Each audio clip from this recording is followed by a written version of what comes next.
Okay, we're going to move on to Representative Reiser's House Bill 9. Mr. Murray. Madam Chair, members of the committee, House Bill number 9 by Representative Reiser provides for sales and use tax on certain services. Representative Reiser. Thank you, Madam Chair. Members, once again, we're on House Bill number 9 now. This is the bill that's the taxation of certain services. Before we get there with a little leniency, I would like, Madam Chair, just to give my historical perspective, and I think some of y'all have heard this before. So this is my 16th year to serve.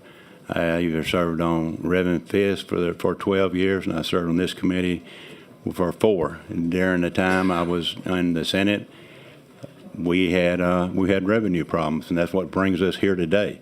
The governor referenced those remarks publicly, and then when he addressed us, and then again when he was sitting right here, what it was.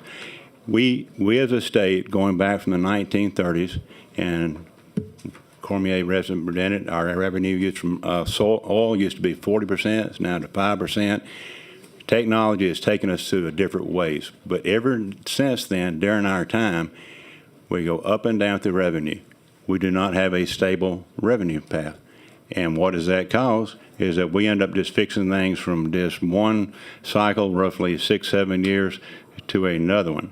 And I'm very supportive of this package until there's some members on this, Madam Chair being one of them, is that till you've lived through those years of deficit, you think these are hard votes. I can assure you it's not a hard vote. So you're getting pressure from home. I'm doing this because I know that I'm doing the right thing and spreading, broadening the base, so we're not depending on one thing like 40% of oil.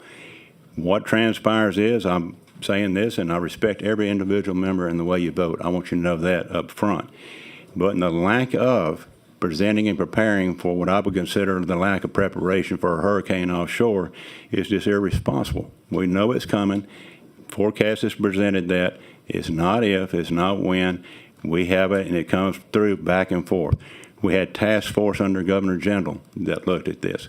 And this is the same proposals they said during that time. Widen the tax base so that you don't have so much exposure in one area. During that time, we looked at, and if this legislation, if something would happen, that we come back, we'll be looking at rebates and credits. And those difficulties, you have the special interests that would come up, individuals come up, you just think you're hearing debate right now. That goes on for hours. That goes from 9 o'clock to 11 o'clock at night, and that'll be the whole session long that you're dealing with those issues. So I'm strongly suggesting that we work with the governor, and I'll go through this, and we've got all the time you need. I'm going to walk through every component that anybody has a question on, and we'll get that, and that's where we're at. And during that 16 years, I've probably been in maybe 30 special sessions, and the majority of those being on budget cuts, mid-year budget cuts.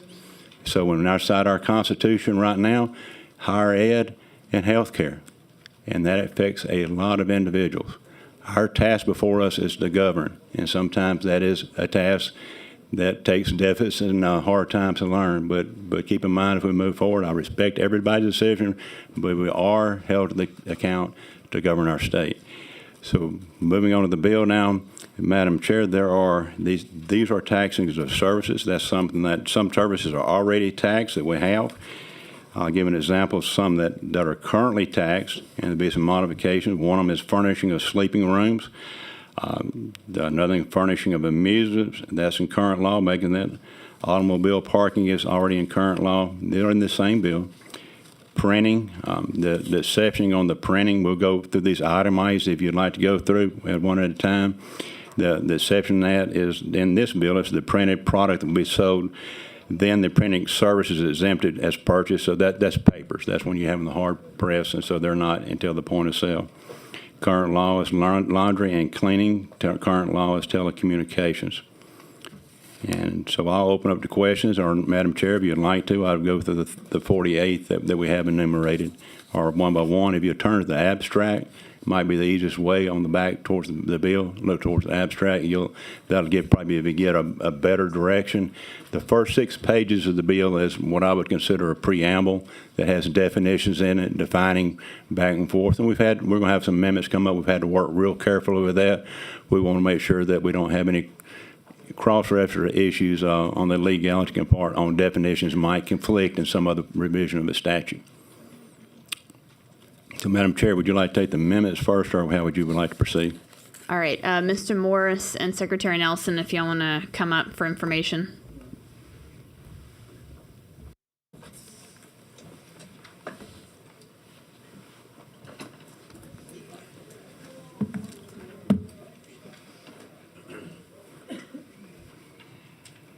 Did y'all want to just answer questions, or did you want to make any statements? So yes, I think we just answer questions. I think it probably would be appropriate to take the amendment now if that. Okay. Yeah. Do we have an amendment?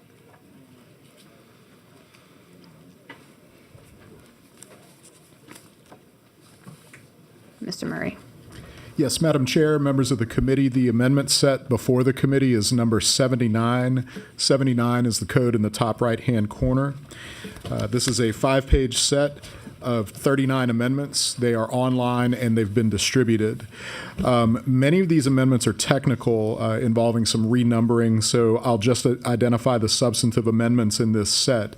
Amendment number 3 amends the definition of accommodations intermediary on page 2 of the bill, beginning at line 25, specifying that a hotel owner is not an accommodations intermediary. Amendment number 4 expands a part of the definition of capital improvement at the bottom of page 2. You'll see that the language in the original bill includes remodeling, and this would be replaced with residential or commercial remodeling and industrial facility remodeling. Amendments 5 through 15 are all either technical or clarifying amendments.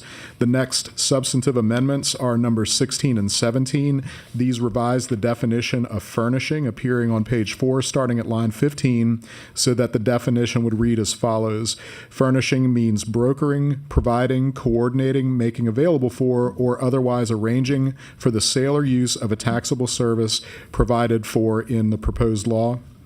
Amendment number 18 adds the term industrial facility remodeling among the definitions provided in proposed law and defines that term as shown in the amendment. That's number 18. The next substantive amendment will skip forward to Amendment 25. This amendment specifies that residential or commercial remodeling does not include industrial facility remodeling. Amendment number 28 deletes the term tangible personal property from page 7, lines 3 through 7. However, a subsequent amendment, number 35, restates a lot of what's being removed here and provides that tangible personal property has essentially the same meaning, but just for purposes of a narrower, more limited area of the bill.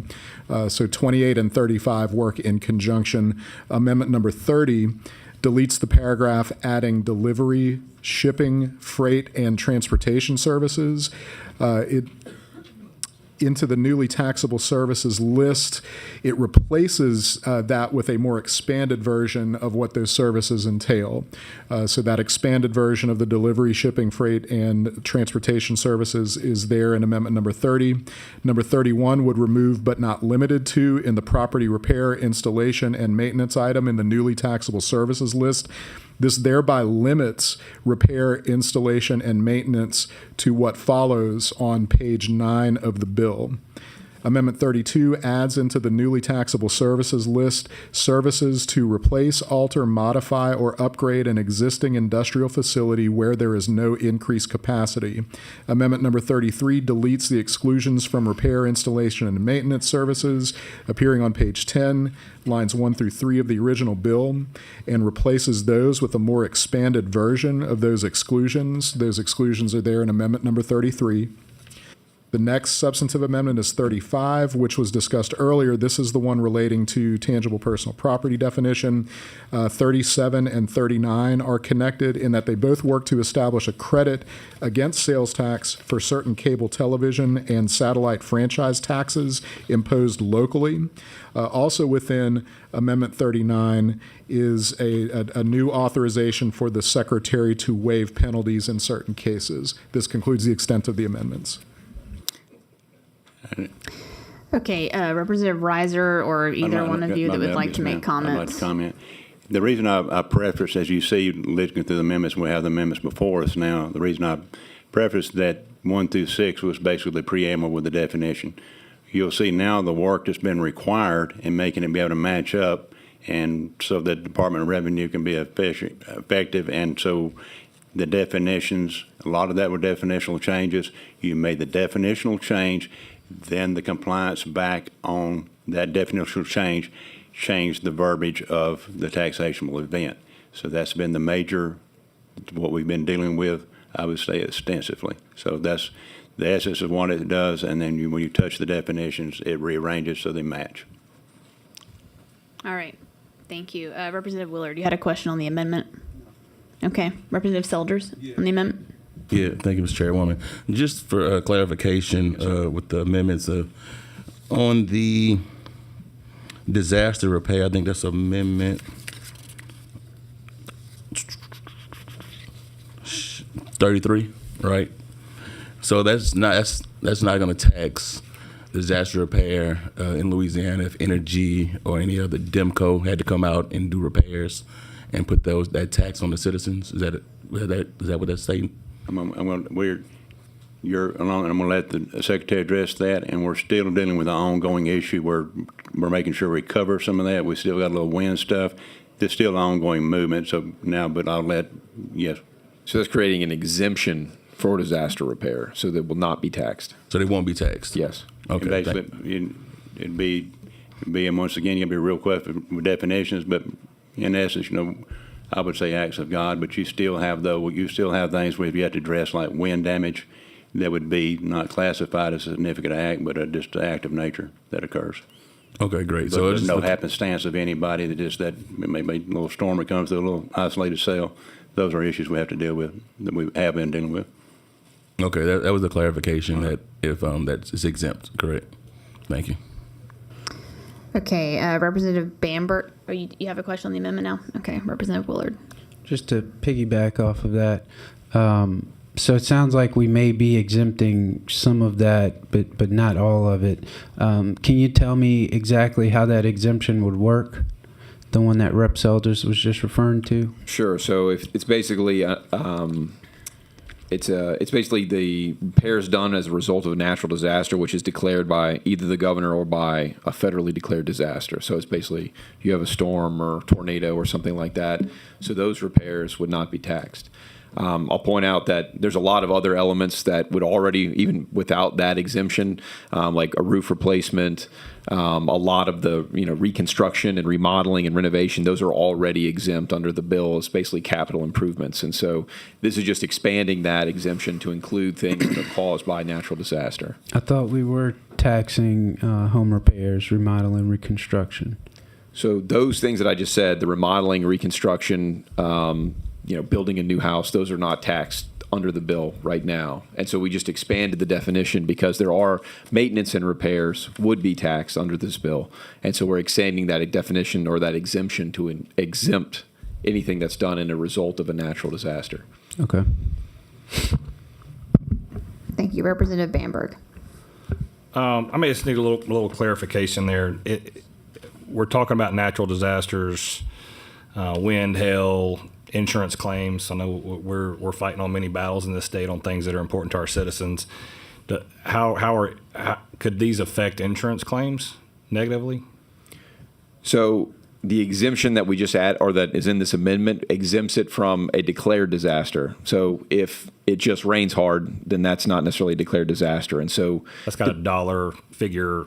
Disaster hits a dollar figure, and then it becomes a disaster. no, it's just whether or not the governor or the federal government declares it a disaster. So, I mean, it's... But you're correct. You're correct on federal disasters. There are some population numbers that are contingent upon the number affected. I've never understood that, but on some federal monies, that is true. And it's separate and apart from this legislation, but what the feds consider a disaster sometimes. In LaSalle Parish, we had a whole high school got knocked out. We didn't have the population to qualify for help. I've never understood that, but some of that component's going to be federal. Okay, I guess on using the population numbers as federal on that. Just to clarify, I mean, is there an unintended consequence that this could affect insurance claims negatively or impact the cost of the insurance claims? Now, you could be more specific, but as the Secretary said, it's on ongoing repairs, not storm-related, that the damage was done. Correct, Mr. Secretary? Yeah, so this is essentially the minor repairs, right? So you already have the exemption for roof claim. So if you replace your roof, that's already exempt even without the natural disaster. And then if you have a natural disaster declaration, then that would exempt anything that happens as a result of that, right? So the places where you're going to fall, I would say that is not covered currently would be like, so if you had 3 shingles blown off your roof and you paid a guy $200 to come and replace the shingles, well, currently the sale of those shingles would be taxable, and under the current bill, even with the disaster exemption, you would pay tax on the service of putting those shingles back. And so those kind of minor repairs would be taxed even if it wasn't part of a natural disaster. And then I think that if you are doing a reconstruction, though, like if, say, a tree falls through your house, even if it wasn't a storm, well, that's going to be a reconstruction or remodel, and so that would be exempt under the current bill, even without this amendment, because it's a reconstruction or remodel or renovation. So you're really talking about, really the minor maintenance and repairs is what this covers, because everything else is basically classified as a capital improvement. Okay, I just wanted to clarify that. I know we're No, fighting. thank you for that many clarification. things, and want to make sure that was needs on to the be record. spoken in the record. All right, thank you. Representative Gale. Thank you, Madam Chair. Just to piggyback on Rep. Bamberg's comments, have you guys got to the point where there's a time frame? Sometimes there's a lag when a disaster gets declared, and then it's both for state and federal declared disasters, right? The exemption would kick in. Either One. one. Okay. Yeah. Is there going to be a time frame? It takes time for a lot of the monies from insurance or wherever it's coming from to get to the homeowner.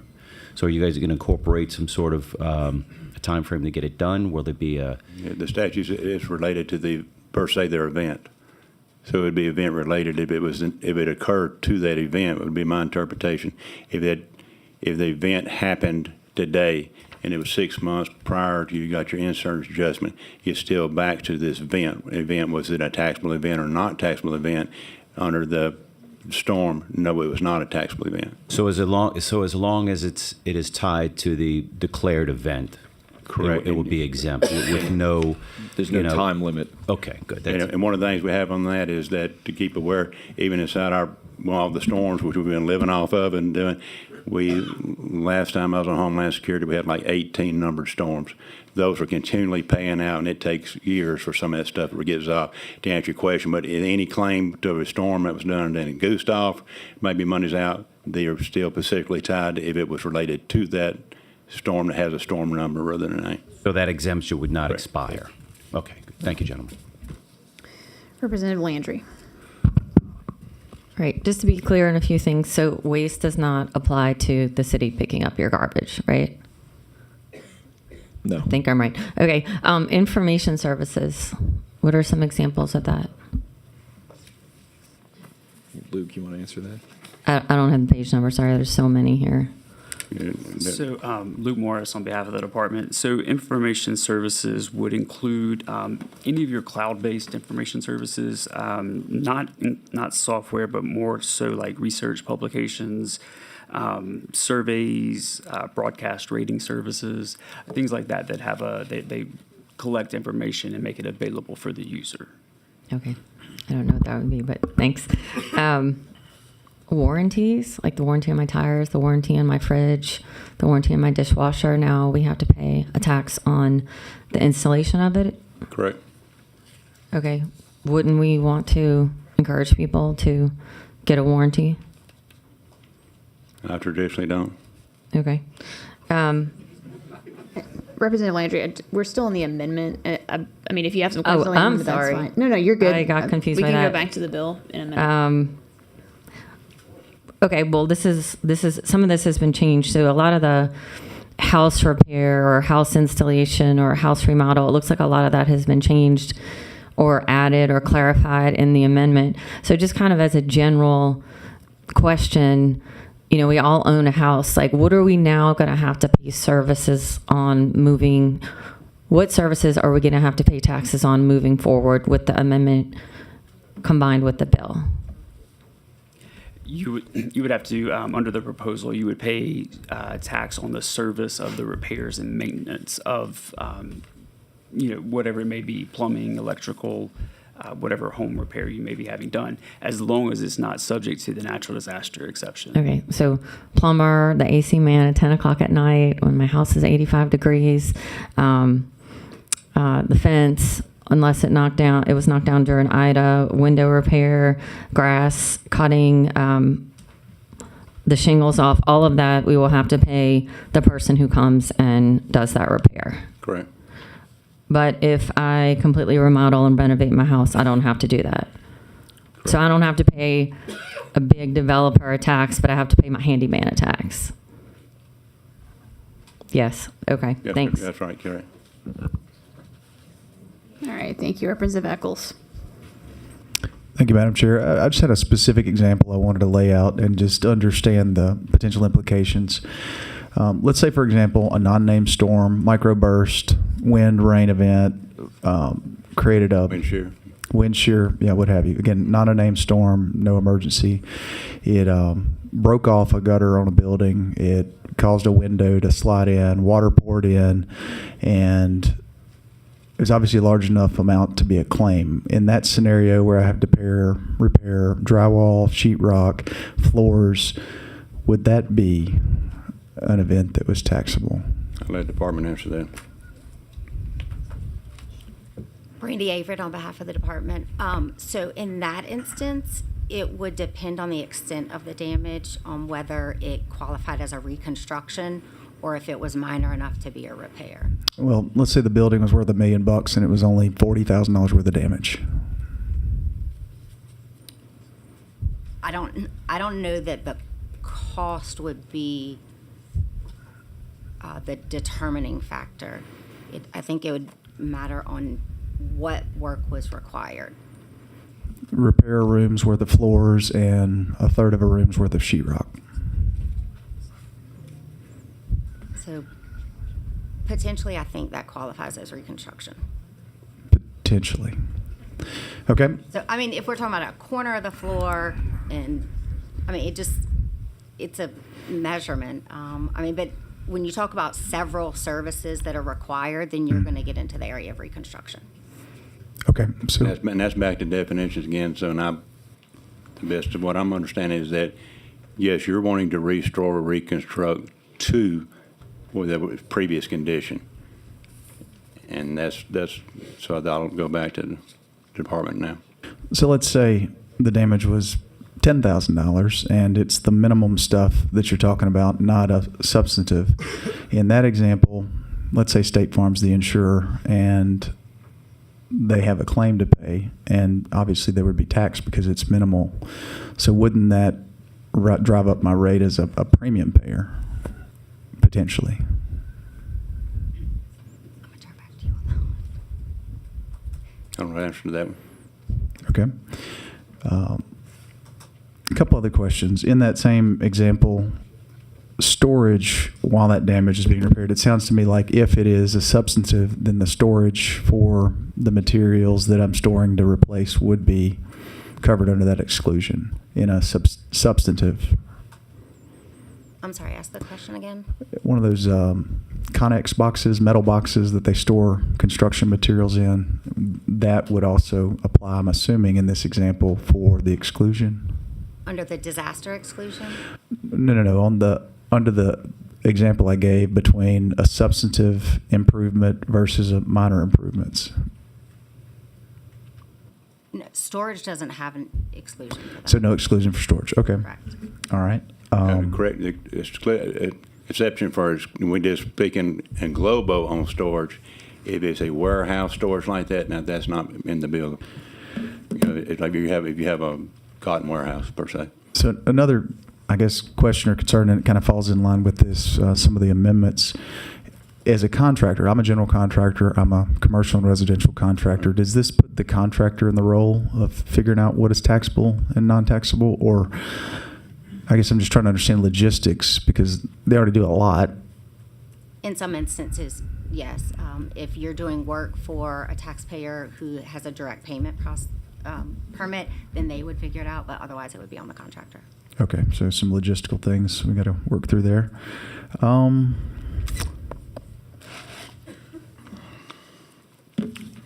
What about lodging if you're displaced in a minor weather event? So let's say, example, somebody in a multi-story building, a sprinkler went off and they had to come in and clean up, 3 or 4 of the apartments. Would that lodging claim in that event be a taxable scenario? The claim against the insurance that you're trying to get back? Correct. Okay, I'll let them answer that. And as far as the housing and it would be considered, you'd be under the transient clause of this bill, which is short term. Now, specifically what you're speaking about on the insurance claim, I'll let the department answer that. If they're providing under insurance to pay for your housing or transient or short term. So are you asking if the claim would be taxable or if your payment of the hotel room? Payment of the hotel room. It would be taxable as it is under current law. Gotcha. Okay, thank you. Vice Chairman Brass. Thank you, Madam Chair. One quick question, Senator. On page 4 of 5 in the amendment set, lines 4 through 25, as part of the exclusion piece, and I'll just read it right quickly. So it says maintenance services provided as part of a scheduled periodic shutdown of all or part of an industrial facility in order to perform work necessary to perform, and it goes on. So I guess my one quick question is, so a lot of times in an industrial facility, there is routine and scheduled maintenance. Yeah, turn right. But oftentimes it does not result in a periodic shutdown of all or part of the entire facility operation. So my question is, so say for example, if you had 2 motors, A and B, the plant switched from A to B to conduct preventive maintenance on A. It's scheduled, it's routine, it was planned, but it does not require a total site outage or a partial outage of the facility. So would that service that, as far as bringing a third party, be excluded from being taxed? Luke, you want to take that? So in that case,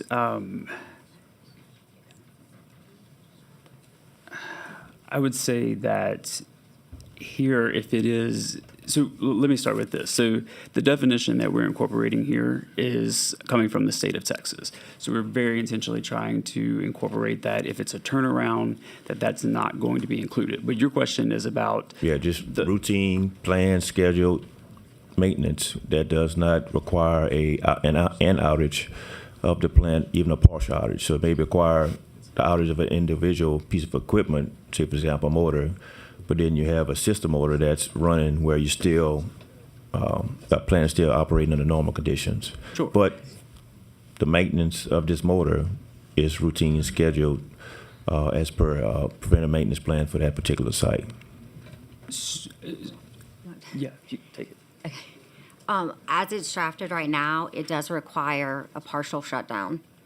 So if you're not shutting any unit down or any portion of a unit, then it wouldn't qualify. Okay, I guess between now and the floor, I could give the staff to maybe put some language, because at the end of the day, if it's a shutdown or it's required or not, that maintenance is still required to prevent any type of outage, some type of issue. So maybe with the author, between here and the floor, just like to kind of we've definitely made some pretty good concessions, and again, I would like to look at the language to say what the physical impact would be on the note. So you'll hear me clarify that, because I can see someone in opposition. I mean, not, Mr. Chairman, I'm not, but I'm just saying when you're messing with the notes, if somebody wants to mess with the bill, I was going to tell you how to do it. Just get an obscured enough amendment that jacks for the note so bad that it obscures it, and so that, I think I'll recognize when I see that this is not one of those, but.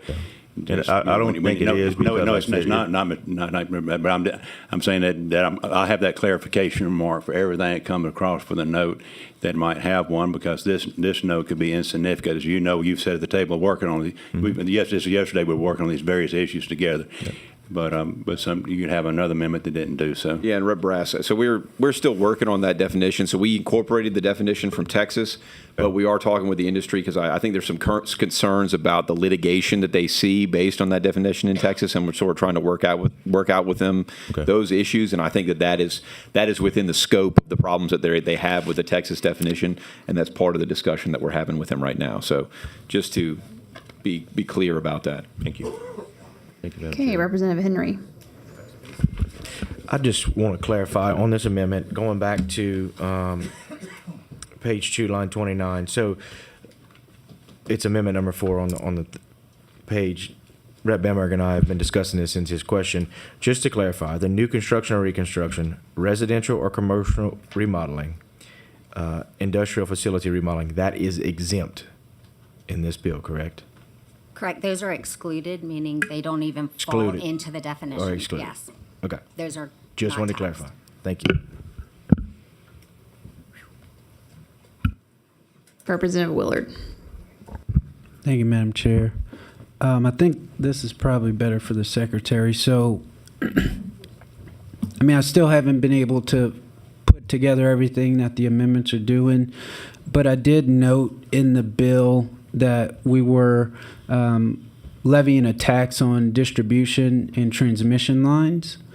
And I was wondering, is that That's an exemption. That's an exemption. So when you see that, yeah, that language basically says that counts as a capital improvement. Is Okay. that we're defining that capital improvement that is exempt as doing the installation and the language on restoration, I think, too, of those transmission lines. So that's why that's in there. It's because it's excluding that, Okay. not taxing that specifically. Now, on the remodeling renovation side, that exemption, does that include electric utilities in that work too? So on the industrial, you're talking about the industrial piece of it. Yeah. So currently, we've talked to Energy about that too. Currently, the language I think says like petrochemical facility or something like that, and it's pulled from Texas. But most of our other definitions in law or our sales tax law basically include the electrical production facilities kind of in the same realm. And so I think that's one of the things we're working with them too, is to update that definition to include those elements that I think are excluded when it says petrochemical facility, because they're not that, but they have, similar generation and machinery and stuff like that. So that is another ongoing conversation to address. Okay, so I guess my concern is with our electric utilities that are doing, hardening of the grid efforts. I guess those aren't taxed now. Have a concern that those would be taxed under this plan, and obviously those increased charges would be passed on to ratepayers. So most of that hardening of the grid, I think, would take place as part of that exemption already of the transmission lines and those things. I think it's just the kind of their production equipment, like the actual generation facility, that I think the definition for the turnaround and those scheduled maintenance things needs to be, I think, tweaked to include that. So I think most of the transmission and all that other things are all covered under those capital improvements exemptions that are already in the bill. You think, or we're sure about it? I just don't want to increase the rates for. I'll reference back, and I understand what you're saying. So it's taking us, because of the time constraints we have on this legislative session, to get where we're at right now. Representative Willard, there's definitions that might still yet to be tweaked, and that's been part of the challenge. Is your point? There's a clarity on the definition, and so we want to continue. I think, to your point, is that make sure the definitions is clear, referencing what is and what is not a taxable event. Yeah, I just don't Yes, want an increased fee on ratepayers. I do understand what you're asking. Okay, thank you, Rep. Thank you. Thank you, Chairman. Next, we're going to have Representative Wilder. Thank you, Mr. Vice Chair. Anyone can answer this, but on the amendment on page 5, lines 17 through 24, the Secretary shall waive any penalty assessed. Are we in any desire to sunset that? Because in a perpetual nature, it seems like we have ability to waive things perpetually. Now, I may trust that secretary, but the next one I may not. So I understand this to be a ramp-up period to have some forgiveness, but how long should the ramp-up period be? Does that make any sense?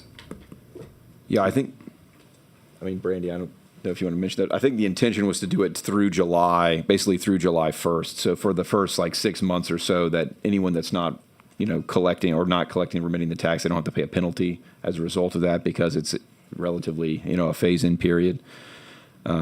Which I agree with, by the way, because anybody period. being shut, but if you went a whole year, it wouldn't bother me. I just want to make sure that 3 years from now, when you move on to become something greater and better, and we have a new secretary, he or she doesn't have this unilateral authority No, I to understand. pick and choose. And I think we can waive penalties under the current statute. But We would need to add a sunset Well, date in we're there. specifically, though, I think what Representative Wilder and other members have referenced to me is that they're reading the language as in an amnesty period. Is that not correct? If someone's not given time to understand and comply? And I've had several people mention that to me. Yeah, so I think under current law, the I think that's secretary what's may addressing. waive a penalty. Correct. And then this is saying the secretary shall waive the penalty for this period. But I think which is a true amnesty. the intention is to have it through basically July 1st. And so that basically for the first 6 months or so of this implementation, then they will not incur But to- penalties for not. Which is, To appease that's the- amnesty grace period there. So to appease the concerns of any constituents who might have brought this to my attention, are we okay to put something in there just to say what should happen will happen? Yes, I'm fine with it being a longer date. I want grace for our business owners who, may not know and don't want to be held to account on something they weren't aware of. And I definitely want you to have that authority. I just think that, just making sure we have a check and balance. That was my concern. Okay. Thank you. Okay, members, just as a reminder, we are still on the amendment. Representative Galley, you have a question on the amendment? I do. Okay. Just more clarification on capital improvements and renovation and repair. Let me go back on the maintenance. So if I am replacing my HVAC unit, either residential or commercial, that's taxable. No.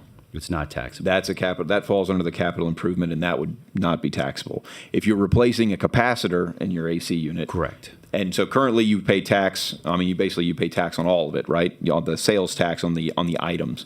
And so now if you have the capacitor replaced, you'll pay tax on the installation costs of that capacitor, right? But if you replace the whole unit, then that would be a capital improvement, and the labor part of that would not be taxable. Even residential? Even residential. Okay, thank you. Representative Eccles. Just one cleanup. This exemption would apply to both the state and the local portion of the tax.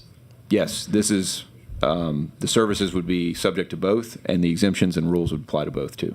Okay, and then that's in this amendment, or is it in reference in the bill?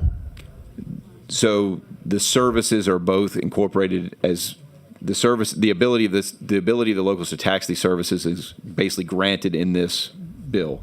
And so they're also subject to the exclusions and exemptions and everything that's in the bill as well. So that's the intent. Okay, thank you. Okay, the board is clear. We do have a set of amendments. I will offer up Amendment Set 79 on House Bill 9.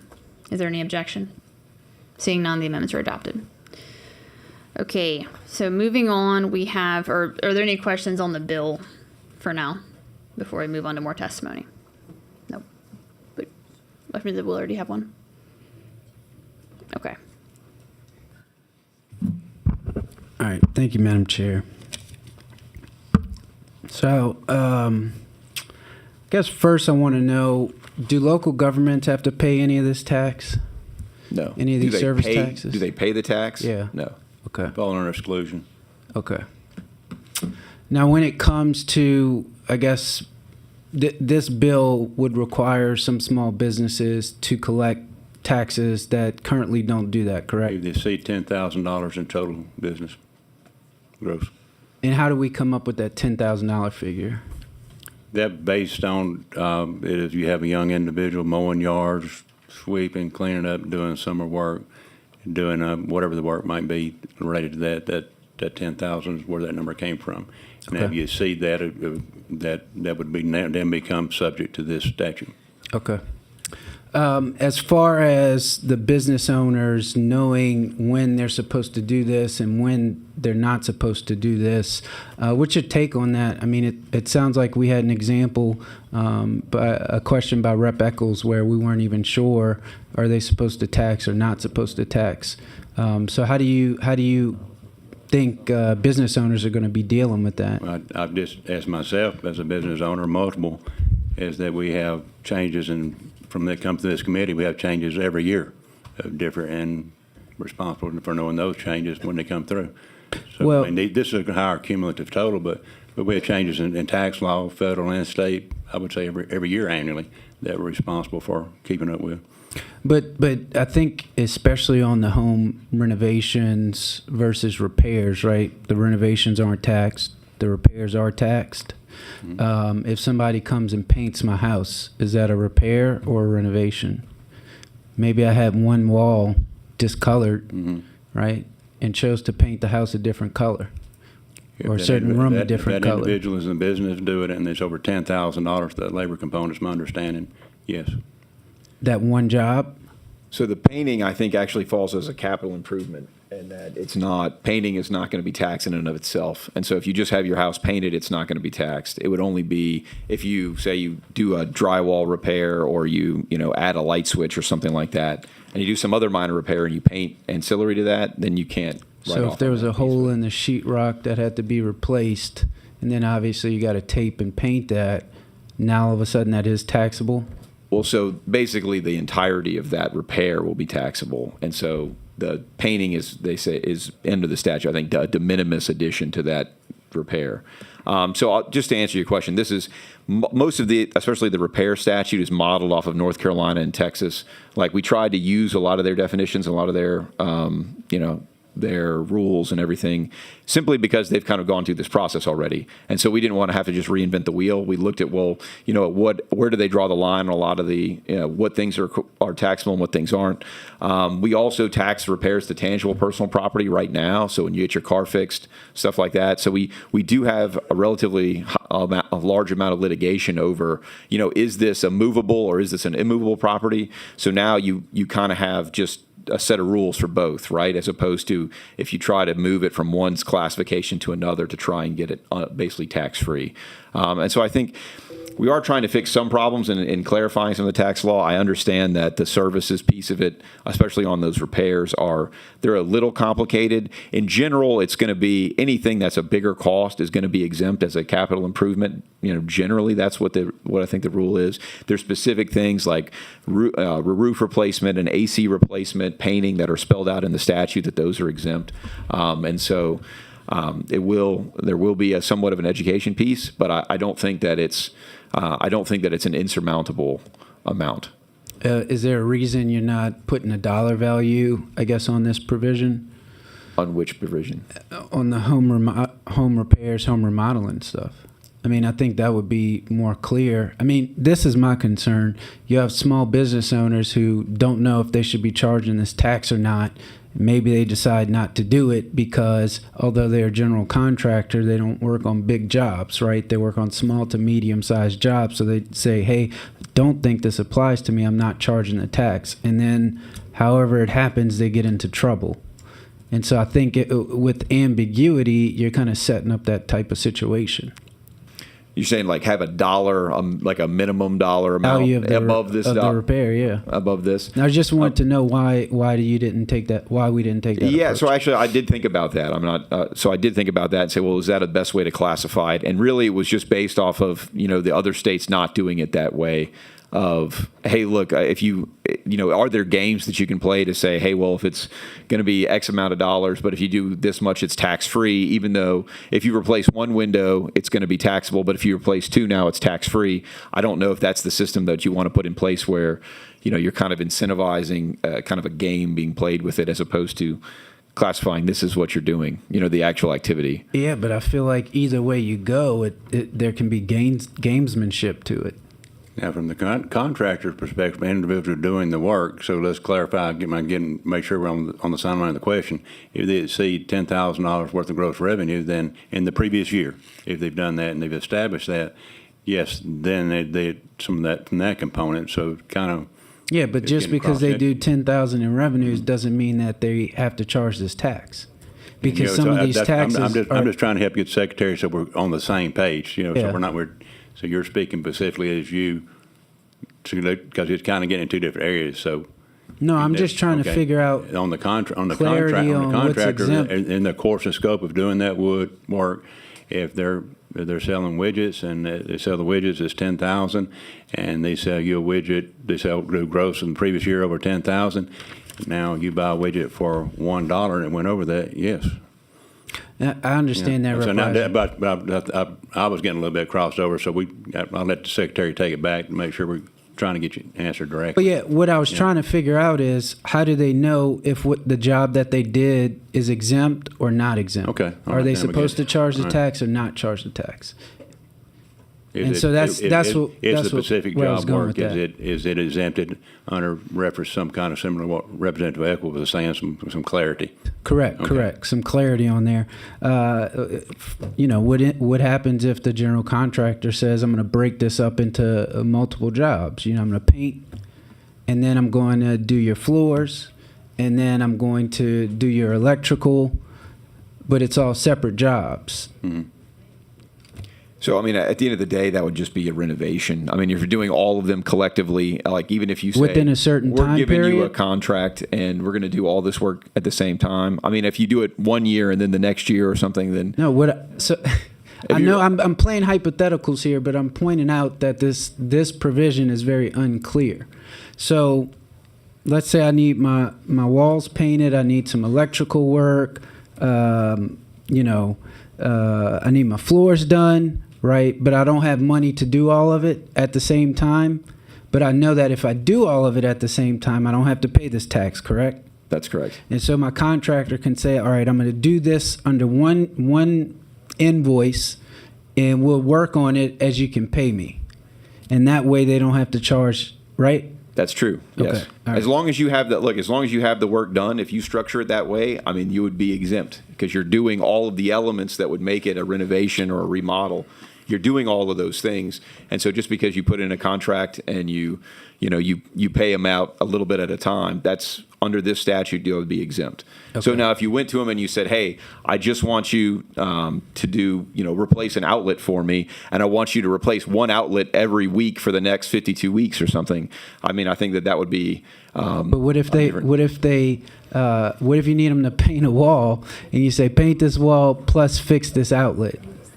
That's exempt now? So the painting, like I said, the painting is classified as a capital improvement, so that's not taxable, and it's only like de minimis painting to touch up or something that would be included. If you just have them replace the outlet, then the replacement would be taxable. Okay. I'm just pointing out that it's pretty. And the other pretty thing, vague. I think the other thing that's in this too is that if it requires a permit, I think is one of the definitions of capital improvement is if it requires a permit and they go and get a permit, then that would make it essentially fall into the category of a remodeling or renovation. That's one way they define that. So if you scope have of the to get a work. permit for it, it Yeah, so if you go get a wouldn't be permit. taxed? Yes, Okay. and there's a few exceptions like replacing a water heater, like that are I think really specific activities. But generally, if you had to go get a permit, then it wouldn't be taxed. Okay. Have you spoken to a lot of these small businesses about their ability to charge and remit these sales payments, these tax payments? Yes. Are there any concerns? I mean, they are. I mean, there are concerns about being able to do it. I'll tell you, the small businesses now that have to remit tax under the current law also have concerns with their sales tax system. And so we do have Rep. Wright's bill that I think simplifies, attempts to simplify some of our sales tax structure. But at the end of the day, I think the sales tax structure does need work, but I think we try to make it as smooth as possible. A lot of the services that are included in this bill are folks that are already remitting sales tax, and that was the intention, was that, hey, if there was already, so for example, the AC guy, when the AC guy comes and fixes your AC, he's got to charge you sales tax on the parts that he uses. So attaching that also to the labor that he does to replace that, he's already having to remit tax. And so a lot of these services include people who are already remitting sales tax on the tangible personal property they're selling. It's just now you're going to include the service component of that. And so I mean, there was thought and design, and I think there's a reason all of these services that we picked were from other states that tax it as well. And so I think the reason those other states have picked those things is because they generally do have that component. Not all of them, but generally they do. So, are there other services that we could include in this bill that we're not including? Yes. Okay, so how did we settle upon this list of services that should be taxed? Well, we kind of looked for either states that were close to us, like Texas, right, or North Carolina, which was kind of a model that we were looking at, or I think Kentucky was a state that very recently went through this procedure. And then we looked at those states and saw, well, where did they overlap? And then we looked at our law and say, well, what are the the common areas that we would have to deal with, and then we just picked them from that list. So none of these services were things that were not taxed anywhere else. And then we tried to look at those kind of similarly comparable southern states. Did you give any consideration to the jobs market, the number of industries small businesses are operating in Louisiana? Because I would imagine it'll be slightly different from Texas and North Carolina. Or did we just look at their... On the consideration with that, and I'll restate what the governor said, the purpose of this accumulation of bills is to lower the personal and corporate income tax both. So when you have that cumulative total, not just the individual bill here, that's the purpose of it, is to give the money back to the net will be greater on the individual or on the corporate side, where you have the money to, on his words and mine too, to let them to spend at the discretion as they would like to, which puts it back in those monies, disposable income or wherever it might be, personal or private investment that stimulates the economy. And that's my personal belief or my answer on that. Well, I guess that's not where I wanted to go, Okay. but since you're going there, Sure. this tax plus this new tax plus new taxes and Chairman Wright's bill actually erode some of the savings that the personal income tax bill would give to Louisiana families. So if we want to talk about that, we can talk about that too. I'm willing to talk about it because I think that the net value will be that have a net gain. When you start looking through some of these, and then so you're looking at laundry and dry cleaning, I can tell you that I've learned since I've been in the legislature, I've learned how to iron shirts well. I've been, in the car washes, I'm pretty good. I got a $80 from Harbor Freight. I wash my car. I paint my own, I mow my own yard. I paint my own house. So there are some things, a lot of this is that some of that everybody doesn't use all the time. And I'm just representing I'm stating my position. I respect yours. Yeah. But that's what we've tried to do, and so we went through. There's always going to be something that someone that doesn't concur with, doesn't agree, and obviously there would be some of I would pick back and forth different also. And I do respect that. But as the cumulative total, though, I guess the point that I'm making, if we lack clarity between the two of us, is that the lowering, and that's what we hear, is that everybody give us back our money and let us spend the way we want to. Well, there's a concession for that, to do that. And if we get held on one specific little, in these 48 enumerated things that we're expanding to, well, that's part of lowering it. And if not, we're going to be back here, as I said earlier, and it'll be a lot tougher discussions on something that might be a rebate or a credit that would be significantly damaging to a industry or someone that was taken advantage of. Now, that's just based on mine, and I'll yield back to you. Okay. So a lot of these proposed services are not, in fact, luxury items, as the governor's been talking about. For instance, I have veterans who are amputees in my district who cannot cut their own grass. Correct. And so that is not a luxury item to them. And so there's other issues in here where I think it's a false notion to say that these are truly... Everything, I'll agree with you on that. There'd be a exception to anything you would have that I agree with. Yes, so some of these, and then you have senior citizens and people with medical conditions who can't do some of this stuff. So I think to say that it's a tax on luxury items and choices of spending is a false notion. And I would agree that if you said that, you was going to say it was 100% that, I would agree that we're not going to have 100% of anything. I concur. Rep. Willard, it's also important to keep in mind this money that gets raised from this is also going to exempt prescription drugs. And so prescription drugs are taxed in Louisiana, not taxed in almost any other state. And this is the revenue that offsets that. And so to the extent there are some things in there that people have to buy. The veterans need somebody to mow the grass. Well, they're also probably getting prescription drugs that may or may not be taxable currently, especially on the local level. Mm-hmm. And so those are across the board for all citizens of Louisiana will be tax-free moving forward. But the only way that you can make the locals whole with that change is to expand the base of the sales tax. And so if we don't do that, we're saying instead of taxing grass cutting and car washes, we're taxing their prescription drugs, which is something where we're a significant outlier from the rest of these states as well. Well, and you brought up the locals. I'd be interested to hear from any locals out there to see if they believe that they'll be made whole. So I was asking you earlier about how we decided which services to tax, which ones not to tax. Is that not sort of a version of picking winners and losers? So we already tax 8 services, right? So we already tax some services. I think we looked at, did they have a tangible personal property component? So they were already in the system as far as collecting sales tax. We looked at what other states actually tax to, and especially those ones around us. And we looked at whether or not whether administratively it made sense to do it. Some of the services other states tax are, I would say, maybe outdated, VCR repair, something like that. Or what, I think we tried to just say. Restroom operations? What is that? Restroom operations? I think that's like rental, like porta potties. Okay. Right. And so anyway, we tried to go through a few levels of a filter to try and come up with services that would make most sense. Is it an exclusive list of all services? No. I mean, some states, I think South Dakota says we're going to tax every service, and then we're only going to exempt specific ones. So that's another way of doing it. None of the other states around us do it that way. So we tried to kind of use our existing model and incorporate what they do. I mean, you could have.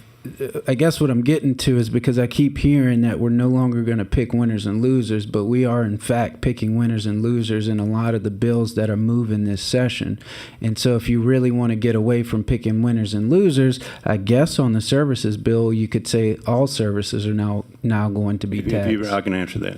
If you was going to avoid winners and losers, because during the last, one of the, while I was sharing revenue, that we ended up with, we had the same discussion extensively.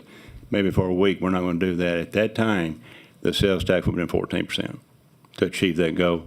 When you're speaking of restrooms, so because I want to be clear, and when we're dealing with this, it includes cleaning, waste disposal, maintenance, stocking of restrooms, as well as providing hygiene products and ensuring the functional of the features.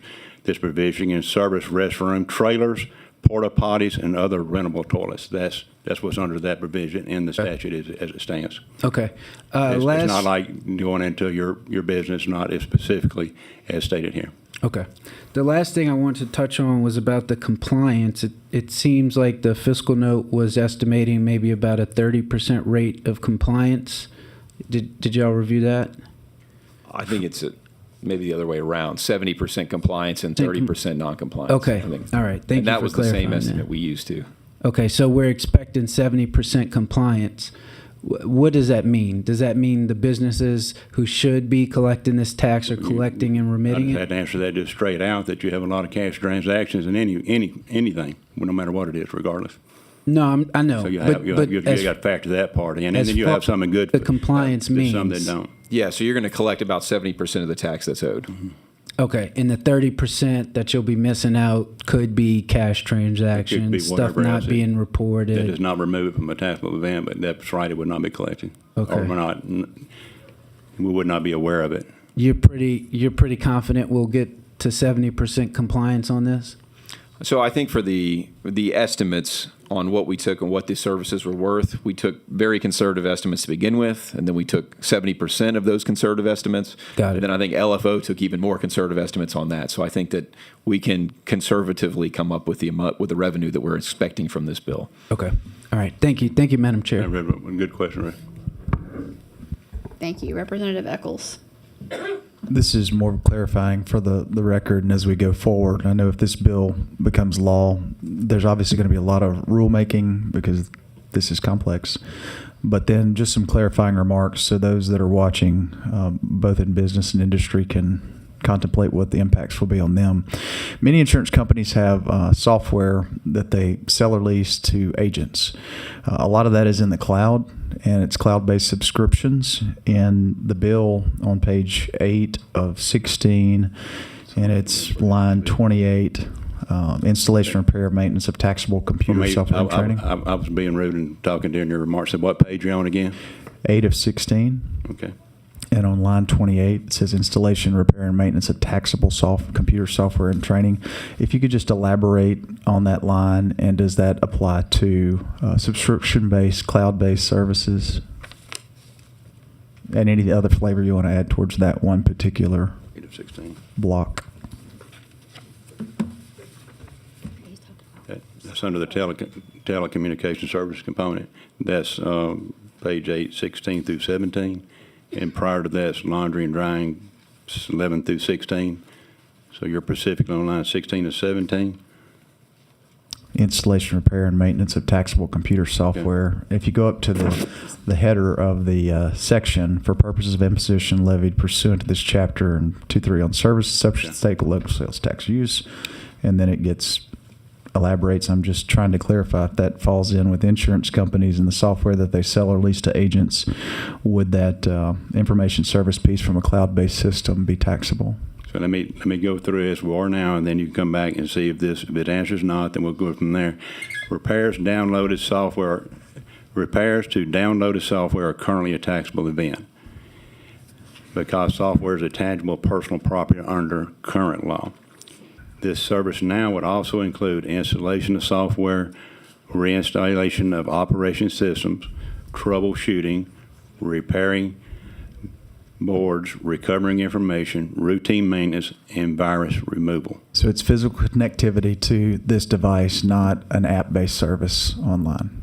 And that I would defer to more technical to the secretary on that as it reads. Okay, that's just the clarifying part. I'm trying just to connect, because whether it's the physical connection or cloud-based connection. And all of these are very good questions. So that I go back to when we talked about the clarity of what I consider the preamble component of definitions, and all these questions are very good. So, Mr. Secretary, you understand the question? Brandy, do you want to elaborate on that at all? You're asking specifically about the installation, repair, and maintenance? That one? That's correct. Yeah, so that would just be software, which is considered tangible personal property. That's not going to be installation of cloud-based, because you're generally not going to install that because you access it through the cloud.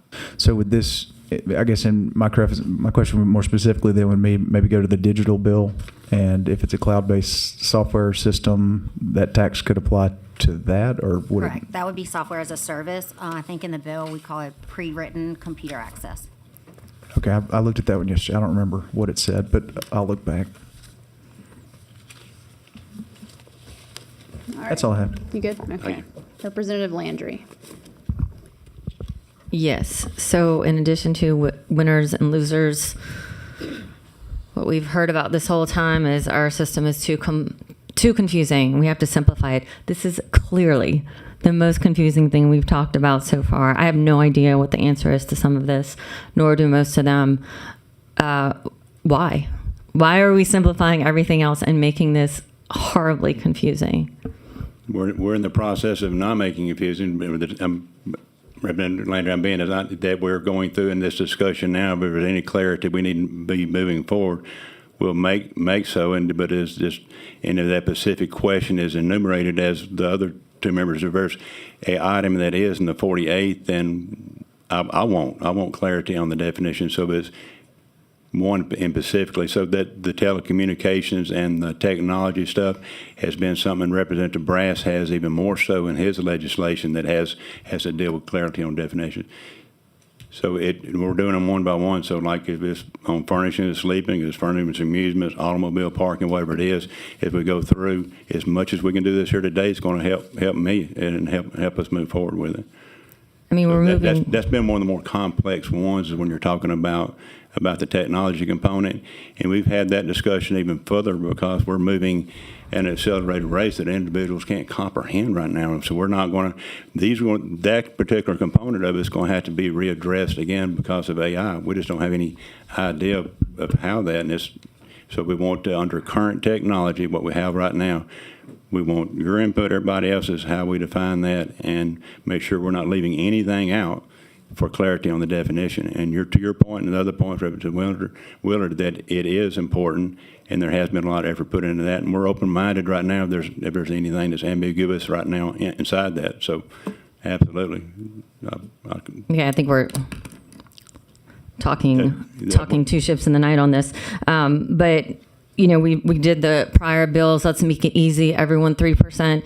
None of us really quite understand what's in this bill. There's no way the handymen and the little guys out there will understand this in a general level. They're going to have to hire someone 8 to dozens. I mean, I just think this hearing is an example of us not understanding much of what's going on. I'll repeat my earlier question, and I've gotten messages about it. Seems like it's taxing the little guy and not the big companies. I mean, someone to come out and fix my AC versus a huge house remodel. I mean, why shouldn't that be opposite? Shouldn't we be encouraging repairs on homes, especially in light of the insurance crisis? Let me revert back to my opening statement again, is that the whole intentional of not just this one component, not just one enumerated bill, is to lower the personal income tax and also lower corporate tax, where your net gains, your net money that you're keeping, you're able to spend, is greater. If we were choose not to do that, which this package will achieve, it will give it back to more people. If we choose not to do that, the alternative, I'll say again, is not pleasant. But, you know, that's agree or disagree with me on it. That's what this is only one component, this bill. This is one component of it. To achieve that goal, to lower the income tax, and let's hopefully do away with it. This is one of the methodologies, and that's my perspective on it. If anybody's perspective, I respect that. A whole bunch of people have been doing a lot of calculations on their own taxes, and savings are not much comparatively.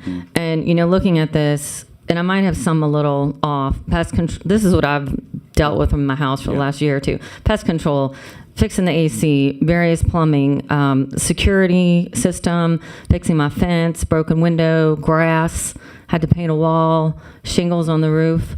Those are going to be additional expenses in my budget, the taxes on them.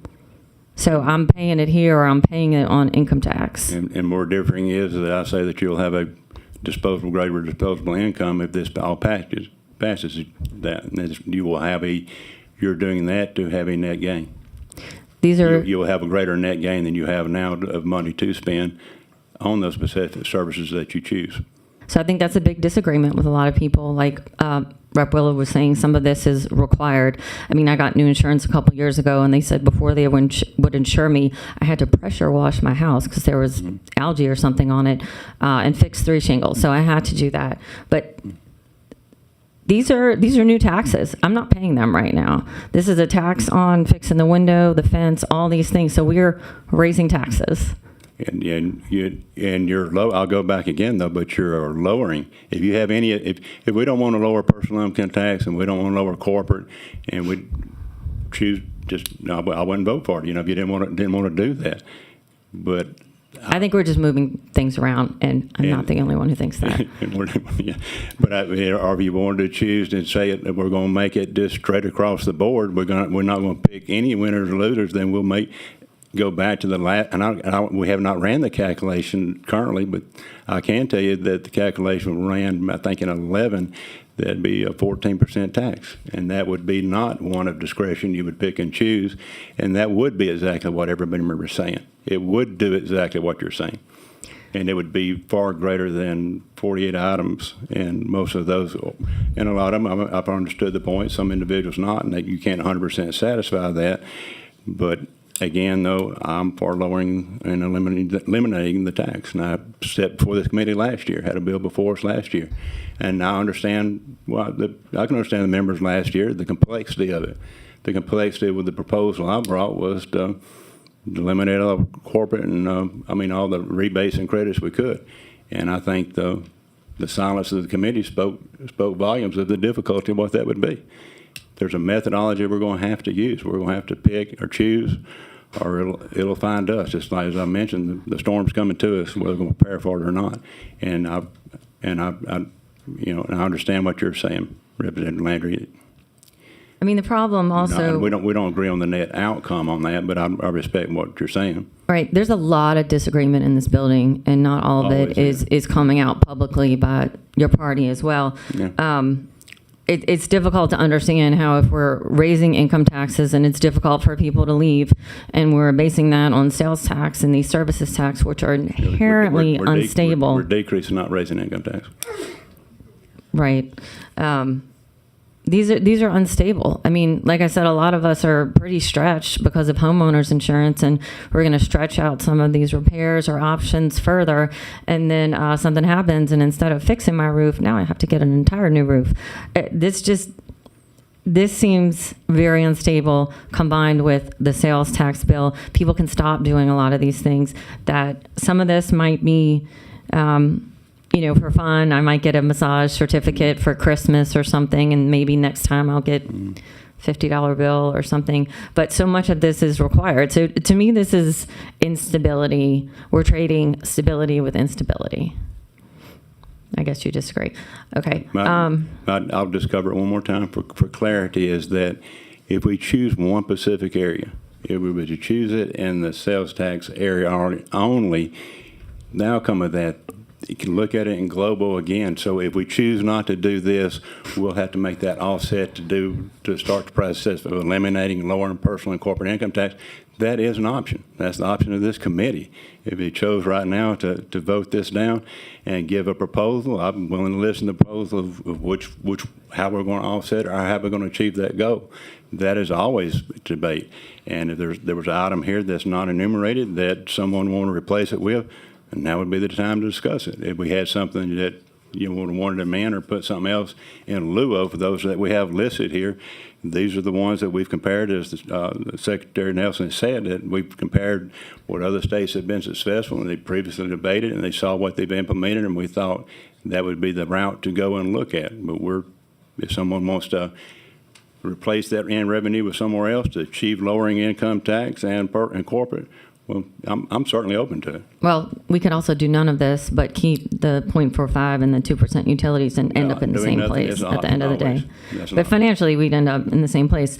But what I just would like to offer that I'm willing to do, and if other members or people in the public want to do, is really sit down, look at your expenses in the last year or two, because I started to do that. That's where I got that list from, and see what the difference would actually be for us. Right. And before or when this goes to Senate committee, I would like to try to get in touch with some of these people to come testify and say what that's going to mean for them. There's a $100 service, then they have to charge the sales tax on me that we're sending to the state. How much do they have to pay an accountant to do this? How much extra time will it be for them to collect and organize this and figure out, is that a repair? Is that a capital improvement? What's that? I think we need to hear from people like that.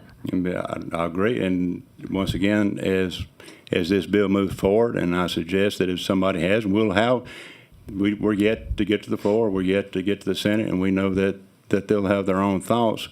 But as it goes forward, as long as you're looking at what are you saying to put in lieu of and go back, that's the discretion of this body. And that's the reason we're here today. There's not one individual, we're all members of the Republic. And that's why we're here to vote and have the discussion. Right. Well, if people join me in that, maybe a teacher, maybe a plumber, lobbyist or a lawyer, and then someone who makes maybe in the $200, $300, $400 range, I think it would be a good example for the body whenever this, tomorrow, next day, I don't know what day we're on either. I think that would be a good way to explain this to people of how much money we're actually talking about. So thanks for your answers. Thank you. All right, thank you. Representative Nelson, if you have this data or someone on your staff does, we're talking about, tax policy changes as a whole. I know a lot of our surrounding states have moved to lower or to zero personal income tax. And most of those have broadened their sales tax base in some way. Can you speak to that on what some other states have done? I know you mentioned the services in Texas and. Yeah, sure. So, Secretary Nelson, I used to be representative. Now they don't let me drink coffee in here anymore. It's kind of crazy. Correct. Did I call you representative? I'm sorry. Yeah, no, it's no beverage allowed. It's fun stuff. Some of the states that have done this, obviously North Carolina was one that we model a lot of this off of. Specifically those repairs to movable property is modeled very closely off North Carolina. Texas, obvious, and so North Carolina, they started at a 7.75% income tax rate before they did this. Now they're down to 4.5. They've also reduced their corporate rate from 6.9 down to 2.5, and they continue to reduce those over time. Kentucky just recently, I think in the last 2, maybe 3 years ago, implemented a similar base broadening where they went, I mean, a lot of the services, if you want to look at the extensive list of services that you could possibly tax, I would say go look at Kentucky. And they've gone just in the last 2 or 3 years, they've dropped their income tax 3 times from 5% down to 3.5%. So they've also made significant strides. Obviously, Texas and Florida both tax a lot of these services. Texas and Florida both have a 0% income tax. I would also point out all these other states, Louisiana is the only state in the country the only state in the South that is losing population. I hear all the time, I'm moving to Texas because they don't charge income tax. I have never heard anyone come to Louisiana saying, I'm moving to Louisiana from Texas because they tax my landscaping. I've never heard that before. So I think it's good to keep in perspective. Also is that, the other trade-off besides just the income tax is the prescription drug side, is that Louisiana is one of 2 states that tax prescription drugs. The money that is coming to replace that revenue for local governments on the tax on prescription drugs is coming from this bill. So if we don't do this bill, that's a choice to say we think that everybody should pay tax on prescription drugs instead of dog grooming and all these other things in the bill. So that is also the policy choice we're making in this. And that's a key component to recognize is that as there's people that do spend as much as $1,000 on a prescription on some of those needs. So those variables that we were on the counter debate we were having a while ago, when you're not doing that, that's some high dollar taxes that we're not going to be doing. All right, thank you. Representative Galley. Thank you, Madam Chair. So, when I was running for office last year, one of the things I said we need to improve our tax code to attract more business and industry. And I wholeheartedly believe that. We're kind of creating a little black hole here in the southeast part of the country, with Louisiana being that black hole, with everyone around us doing a lot of this stuff that we're trying to do right now. So I'm 100% behind what we're trying to do. It needs to be done, and it must be done if we're gonna survive as a state, and as we're going to keep our children and grandchildren here instead of going outside of the state for work. The competitive part of me is quite tired of hearing about Texas, Tennessee, and Florida and all the other states. We have too many resources. We have too many things here that God has given us that we should tap into, develop, cultivate, nurture, and grow. And I get the goal behind this expanded list of services. I do have some concerns that it's going to impact some of the smaller people. Some of the mom and pops. What I'd like to do first, if I may, and I'm going to try to keep this as quickly and concise as I can. I don't understand some of the services, so okay. If people want to follow along, if you go to the digest. Which one you're on? Yeah, I'll show you. Go to the digest. So number 8, is that going to be basically Amazon, additional charge on Amazon deliveries? Is that what that is? What? I've had mine listed as page and. Yeah, but go to the back of the bill. Yeah, on the abstract. Yeah, in the abstract.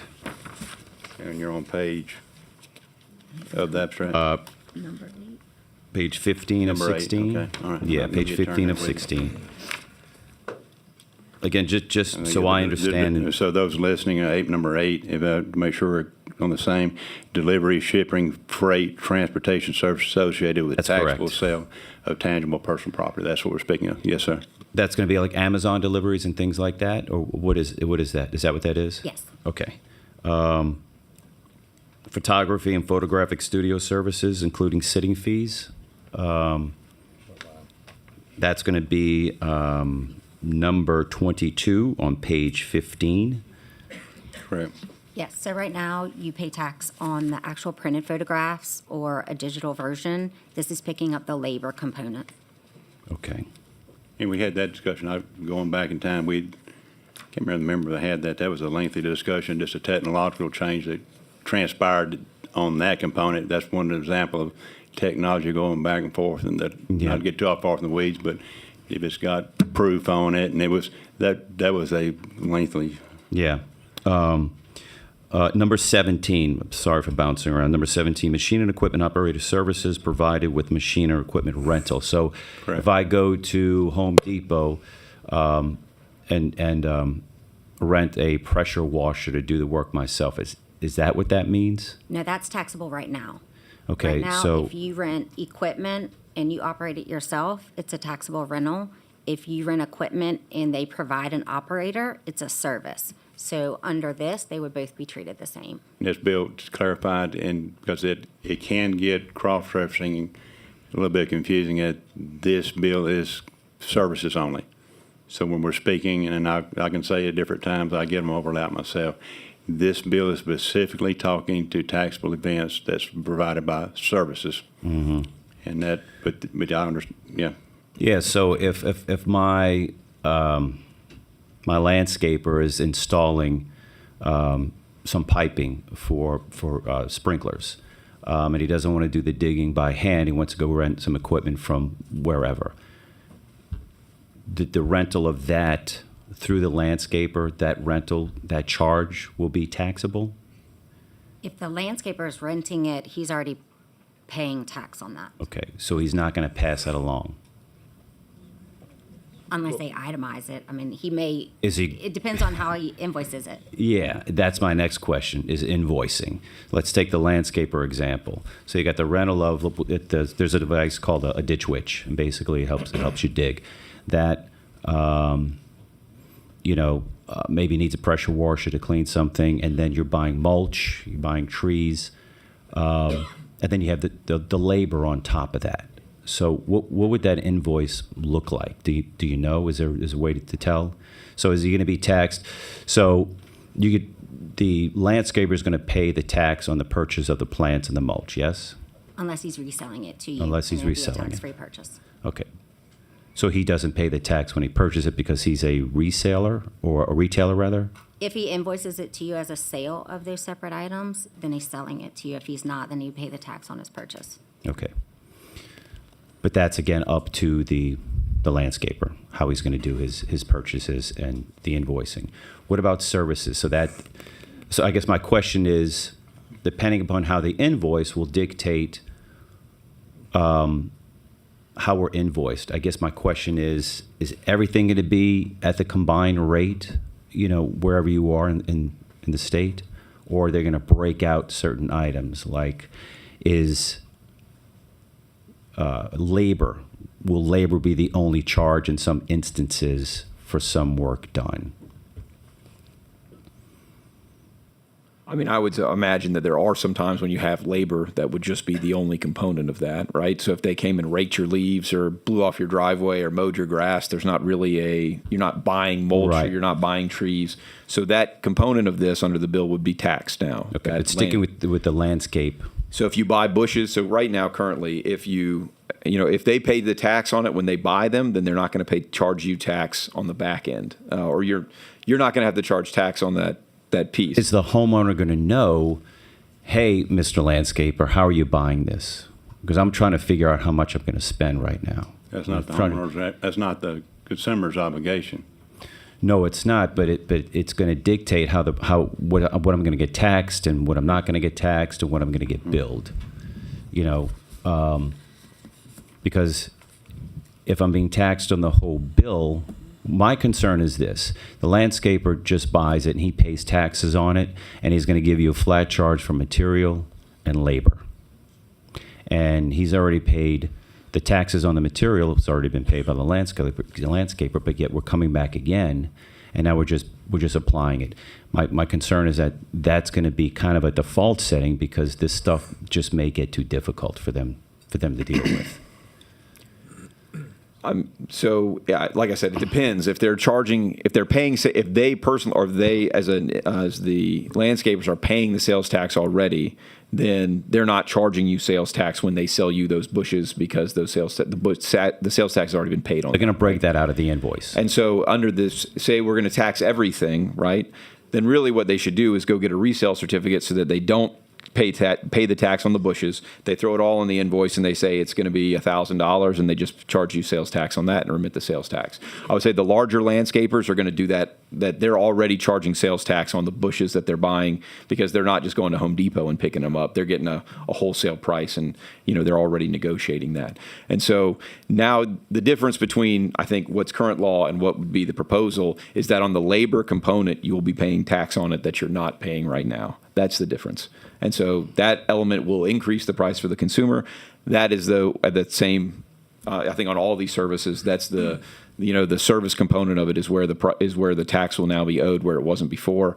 And I mean, I think it also, a lot of the invoices would be in that situation where there's some kind of tangible personal property that would already been subject to sales tax, and there was just an installation component or some service component that wouldn't have been, and now that will be subject to it. And that's where you get the money to reduce the income tax. That's where you get the money to, make prescription drugs tax-free.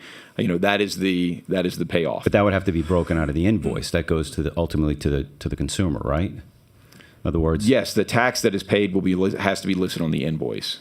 Okay, so that's potentially an extra layer in some of the invoicing that's going to occur. Correct. Yeah, I mean, is that fair? It'd be a new process or a new step to do. Yes, correct. Yeah, if you weren't, it's something new, so it'd be new. But to answer your question, it's a new part of the process, something else to do that would be in lieu of or to do. Yes, that's correct. Is there any concern for the issue now of remittance for some of these? My other concern really are the mom and pop. So, for instance, my neighbor next door, she's an interior decorator. She works out of her house. I've got an uncle who is a mobile mechanic, but I think that's already taxed. That's already taxed, so that's not going to be an issue. But the personal trainer, who shows up at the gym, he's got X amount of clients. Now he's got, I mean, my point would be that your uncle has to deal with it right now, being a mobile repairman. I mean, Rep. Wilder, every time he sells a smoothie, has to collect sales tax. I mean, there's no, I mean, like, so say your neighbor sold bracelets out of her garage. She would be responsible for levying the sales tax rate at the state and local level for every place that she sent one of those bracelets. Once you see under current law. You think she's going to do that? Probably not. Okay, but at the end of the day, though, I mean, that's also part of the calculus. Is that's why we don't say we're going to collect 100% of all the tax that's ever owed, because it's just not practical. Okay. Speaking of compliance, have we? And if I've missed it, I apologize. Have we factored in the cost of compliance, the cost of ensuring compliance? Are we going to have to hire more auditors on the state level to ensure that people are indeed remitting their taxes when these go into effect? So I think that there is going to be an increased amount. At the same time, a lot of these people, like we've already said, are already being audited. We're already having to do it because they're already supposed to be remitting sales tax. So there's going to be But now you have a greater list. A net difference, and they're going to owe more. I mean, they would owe more money depending on how much, depending on the industry. But there would be an additional audit on the sales side. I mean, at the end of the day, though, we're also simplifying. We're getting rid of the corporate franchise tax. To be honest with you, every single case in litigation that we have has a corporate franchise tax component to it. That's probably the most litigated thing that we have. So sales tax are generally pretty easy because you either owe it or you don't. It's easier than the corporate franchise tax. So you said there would be an added cost, though, for the compliance side of it. Yes. And so, I mean, I think it calculated. I would say from the whole package, when you look at the whole package, I don't know that there's going to be, I don't really think there's going to be an increased amount of, compliance problem from the whole package. From the sales tax perspective, taxing more things on a sales tax side is going to require more resources to be shifted to sales tax. Okay. So, not to put words in your mouth, you're saying it's probably going to be negligible, the compliance side of I think ensuring that people are paying their taxes. People who aren't used to paying their taxes, people now have to hire a bookkeeper. You're saying to enforce these is not going to be a great burden on the state. So I think that there's a lot. So in the entirety of the package, there's a lot of things that we're really simplifying. I mean, obviously, we're expanding the sales tax. With these services, we're expanding that. So there's going to be some people that were not paying sales tax that will have to. But when we're talking about getting rid of the franchise tax, we're getting rid of a lot of the exemptions on the sales tax side, which makes it a lot simpler. I think we're simplifying the personal and the corporate tax significantly. Honestly, administering the credits is half of our department is just administering the credits on the side of the the income tax and the corporate income tax. So. Okay.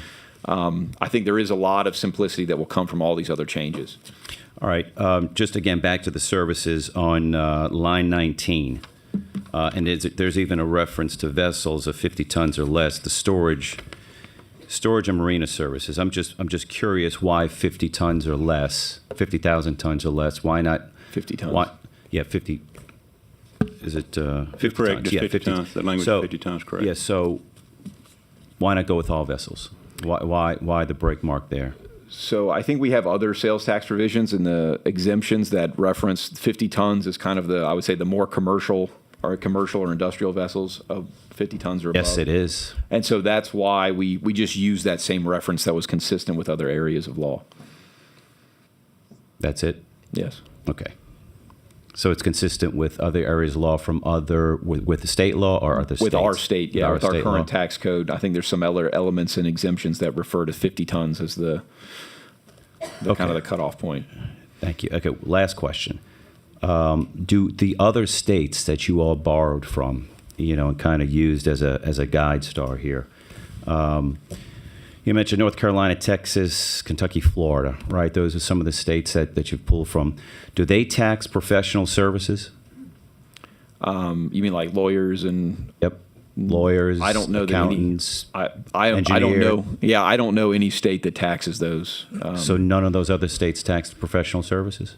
No, and no, not that I know of. Lobbying, I'll tell you, lobbying is the only one, and that was actually pulled from Kentucky. Kentucky does tax lobbying, and that's where we got the idea from. Okay, all right. Well, Just on that back and forth, then we've had the discussion right here at the individual at the table is that, are you going to do exactly like Texas? Do I want to pay that kind of property tax? No.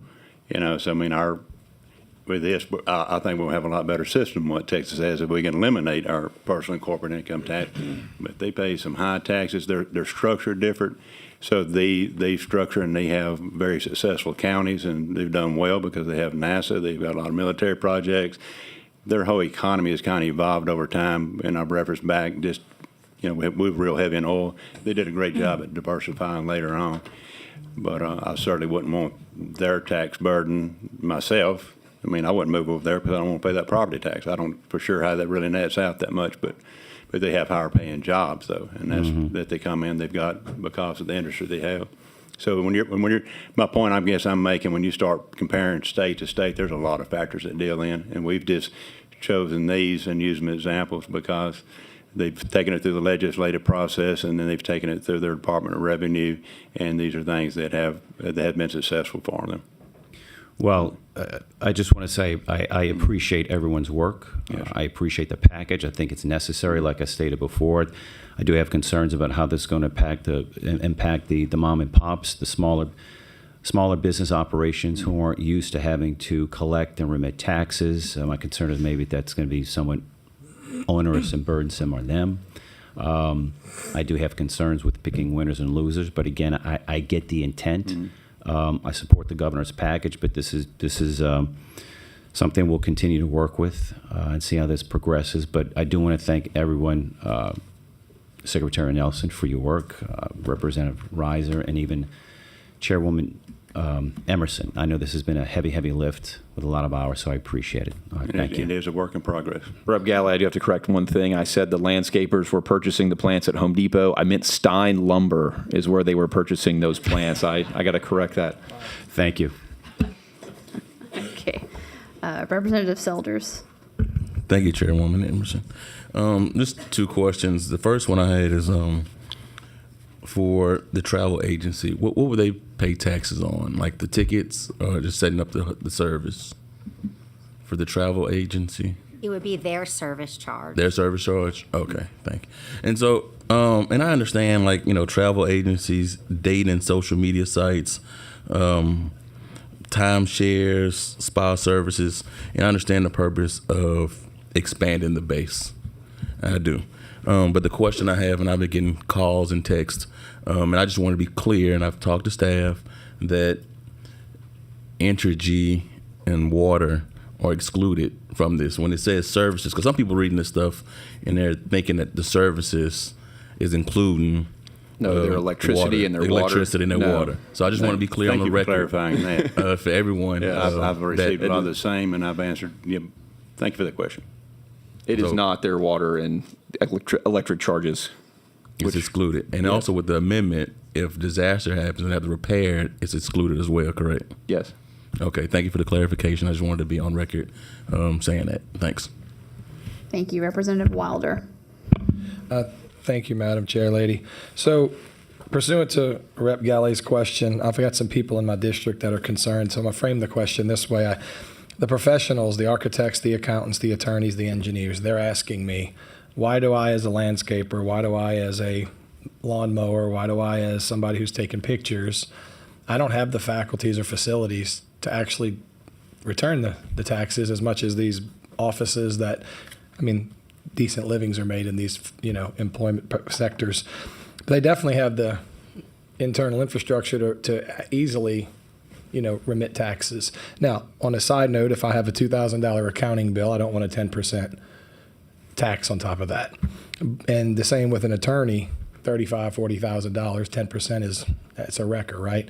But I guess one of my constituents supplied the logic of, look, if you have an attorney and you have to pay $30,000, why is there not even like $100 per $10,000? Their question was, it just seems like that's the picking winners and losers.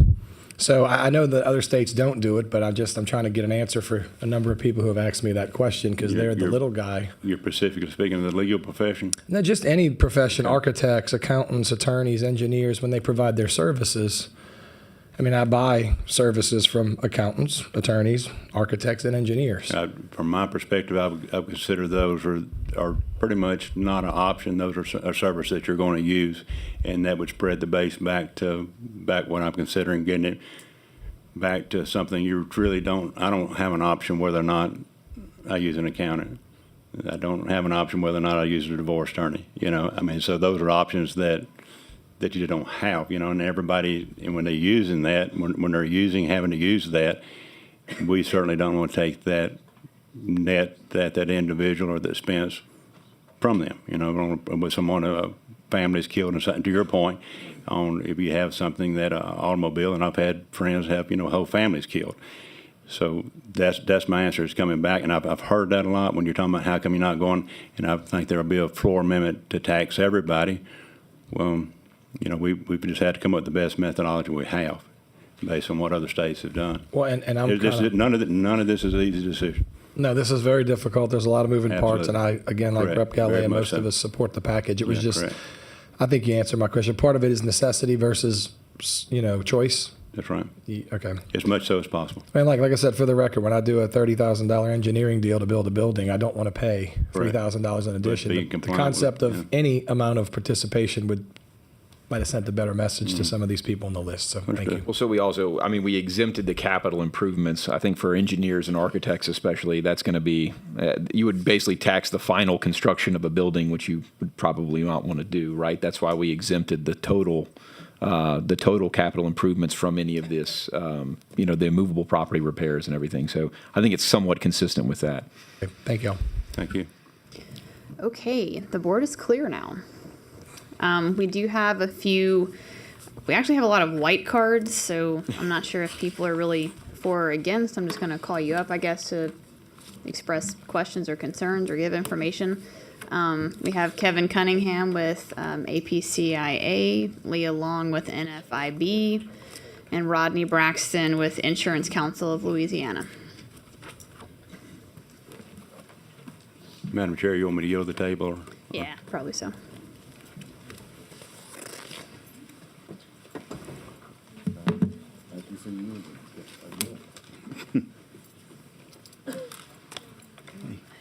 You want to go first? You can. You sure? Yeah, go ahead. You're good. Madam Chair and members of the committee, my name's Kevin Cunningham. I'm here with APCIA, which is the American Property Casualty Insurance Association. We are a trade organization, a national trade organization that have roughly 800 or 900 members, some of which operate in this state, some don't. I didn't know if you want everyone to introduce themselves first, or No, If Mr. not, Cunningham, you I'll can just go. proceed. Well, thank you. And there's been a lot of discussion already on the topic that I am here to talk to you about today. First off, I wanted to thank Secretary Nelson and his staff for the hard work that they have been putting in on this bill. I think with some of the changes that they've made, they have made the bill much better.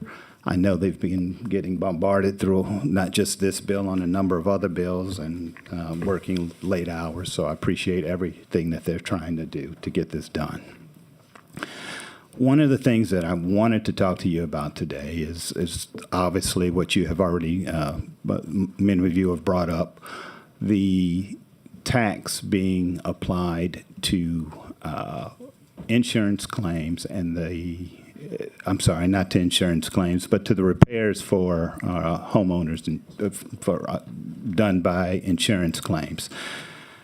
You have you did the disaster exemption, which is important. I think that will cover a lot, but it does not cover all of the repairs that are necessary that happen as a result of the of insurance claims and the labor and this specifically the labor component of those claims. They are not taxed now, and if any of that is taxed, it has to be included in, ultimately it will increase the cost of a claim, and that we currently aren't paying. So whatever portion at the end of the day that this bill still leaves those claims as being taxable, the labor on those claims being taxable, that will increase the cost of insurance. Why? Because insurers have to account for that extra cost, and they do that in underwriting, and the underwritings will say, well, now that you have this cost, you have to account for it. And so that's the upward pressure this bill, as written now, would put on rates. Again, the other part of it is, and which is even more, not necessarily more concerning, but is of concern, is now insurers have to determine, when is it a repair? When is it a capital improvement? When is this type of water heater covered when it isn't? When is this type of air conditioner covered? When isn't? I can tell you when it ultimately will be a policy decision on your part, but I just really wanted to give you the practical implications of what you're doing and what we have to, and how insurers will react to what you do. Clarity and predictability is key to insurance and having a very strong insurance market.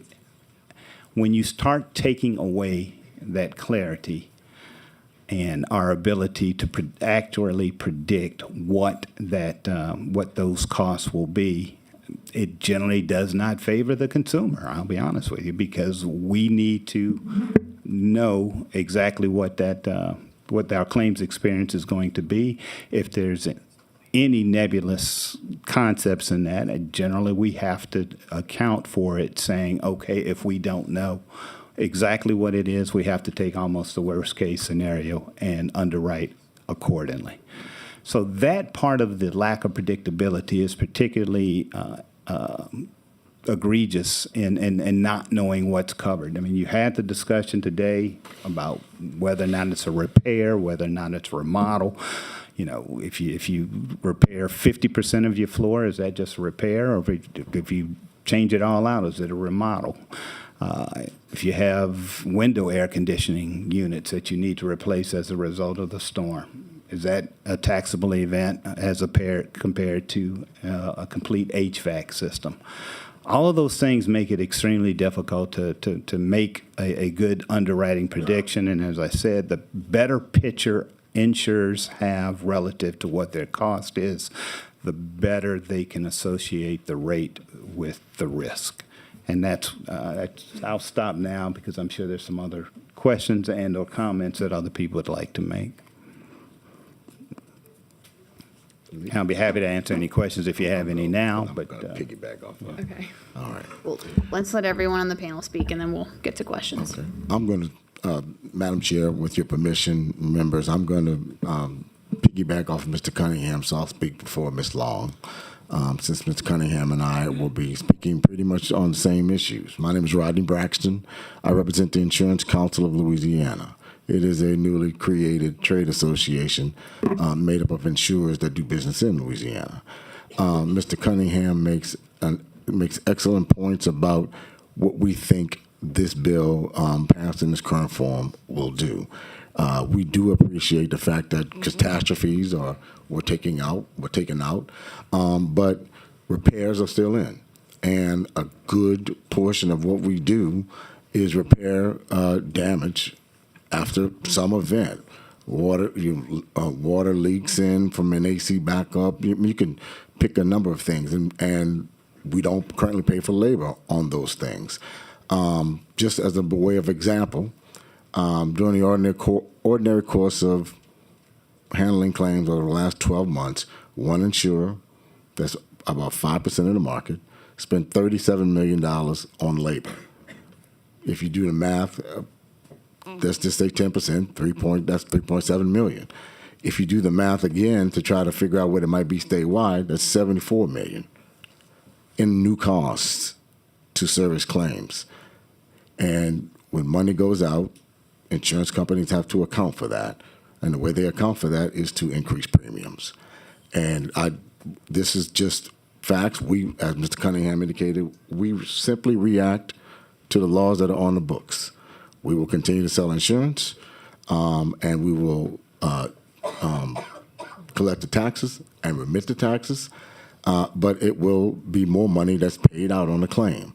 And when you pay more money out on a claim, that's less money. If you're paying money on taxes, that's less money that goes into the actual repair. Because a lot of folks probably going to have the same coverage, but it reduces the amount of money they have to fix whatever is broken. These are just some things that you might want to think about as you make these decisions. And again, in terms of having clarity and clear direction, what you're likely to have is an adjuster to go out there and not knowing if this is covered or not covered. They're simply going to add taxes on everything that needs to be done and have that figured out later. That, again, what happens when you have uncertainty. So I just, want to make those comments just so that you are clear about what the implications might be if this bill passes. You're good? Yeah, we're good. All right. Good afternoon, Chairwoman and members. My name is Leah Long. I represent NFIB in the state of Louisiana. And I want to begin saying while our members support lowering the personal income tax rate, they do have concerns about expansion of sales tax onto new services that are not currently taxed, because it's going to impose an additional financial burden on already struggling small businesses. And there's 3 key points I want to make. Our neighbors in Arkansas, Mississippi, and Texas have all found ways to cut taxes, whether it be property or personal income tax rates in the past year, without expanding or creating an additional financial burden on their small businesses in that state. And also, the expansion captures the smallest of the small businesses, just like Representative Galley was saying, one man in a truck, handyman, coming to paint a wall. And so those people, the small business owners don't have the resources or infrastructure to invest in a tax compliance division like the bigger companies do. And third, Louisiana still holds a dubious honor of being one of 2 states without a centralized sales tax collection. Colorado is the other one. So everyone is basing this plan off North Carolina. What are we not saying? They have a centralized sales tax collection. So it's easier for those businesses there. And so small businesses actually pay 90% more in tax compliance than a big business, and I think that's something to definitely remember. And so finally, I want to remind you, small business owners pay nearly all the sales tax collected in Louisiana. So I'm going to run you through a scenario, a dry cleaner, which is on that list. For example, they don't pay sales tax at their home for electricity, but they're going to at their shop. And that same dry cleaner now, under this legislation, would potentially be paying new sales taxes on road and travel services to protect their fleet of vehicles, car wash services for their fleet of vehicles, installation, repair, and maintenance of taxable computer software, mailing services that may need to conduct business, security services at their shop, and then wrecking and towing services for their fleet of vehicles. I do appreciate the effort of LDR and the administration to do the tax changes in the state and would like to continue to work with everyone, but we need to be sure and raise our concerns by our small businesses across the state and work together to be able to protect the backbone of our economy and our state, and that's the small businesses.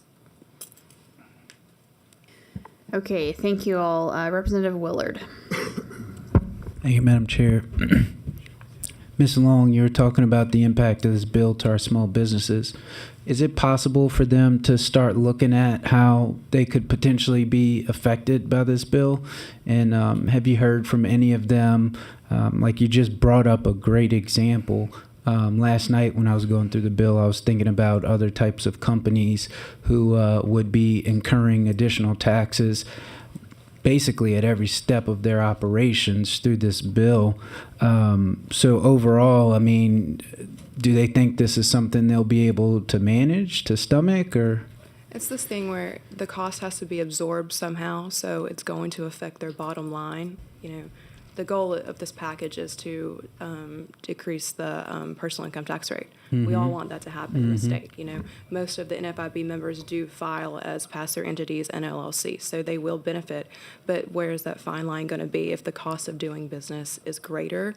And, you know, they're going to either have to pass on those costs to consumers That's where I or was eat going. it at their bottom line. And so in reality, it does affect everyday business for those small people. So in the instance where you brought up where they're being taxed on multiple stages of their operations, I mean, I can't imagine they would be able to eat all of that, meaning that it would be an additional cost to their customers, right? Yeah, additional cost. I mean, you're going to have to make up that money somehow, whether you're hiring someone to collect and remit sales tax every month, or, you know, you need something done in the shop, or it costs more on warranty for different things. It's going to go up. So, yeah. For your members, do you think that they have the wherewithal to handle this internally, the collection and remittance of sales taxes, or do you think that they might have to bring in outside help, obviously adding more cost to their cost of doing business? I can't speak for every member, but, you know, we represent around 3,800 small business owners, and they're from your one-man shop to larger scale, but definitely the smaller ones are not going to have the resources available to go ahead and hire, and they don't have that capital laying around, especially in the economy we're in right now and dealing with everything else. Yeah, so would you agree that this bill places an additional burden on small businesses in Louisiana? Yes, I do. I agree Okay. with that. Mr. Cunningham, Mr. Braxton, you guys were talking about the potential impact on the insurance market here in Louisiana. I think everybody would agree that the people of Louisiana can stomach no type of increase to premiums or the cost of claims here in the state.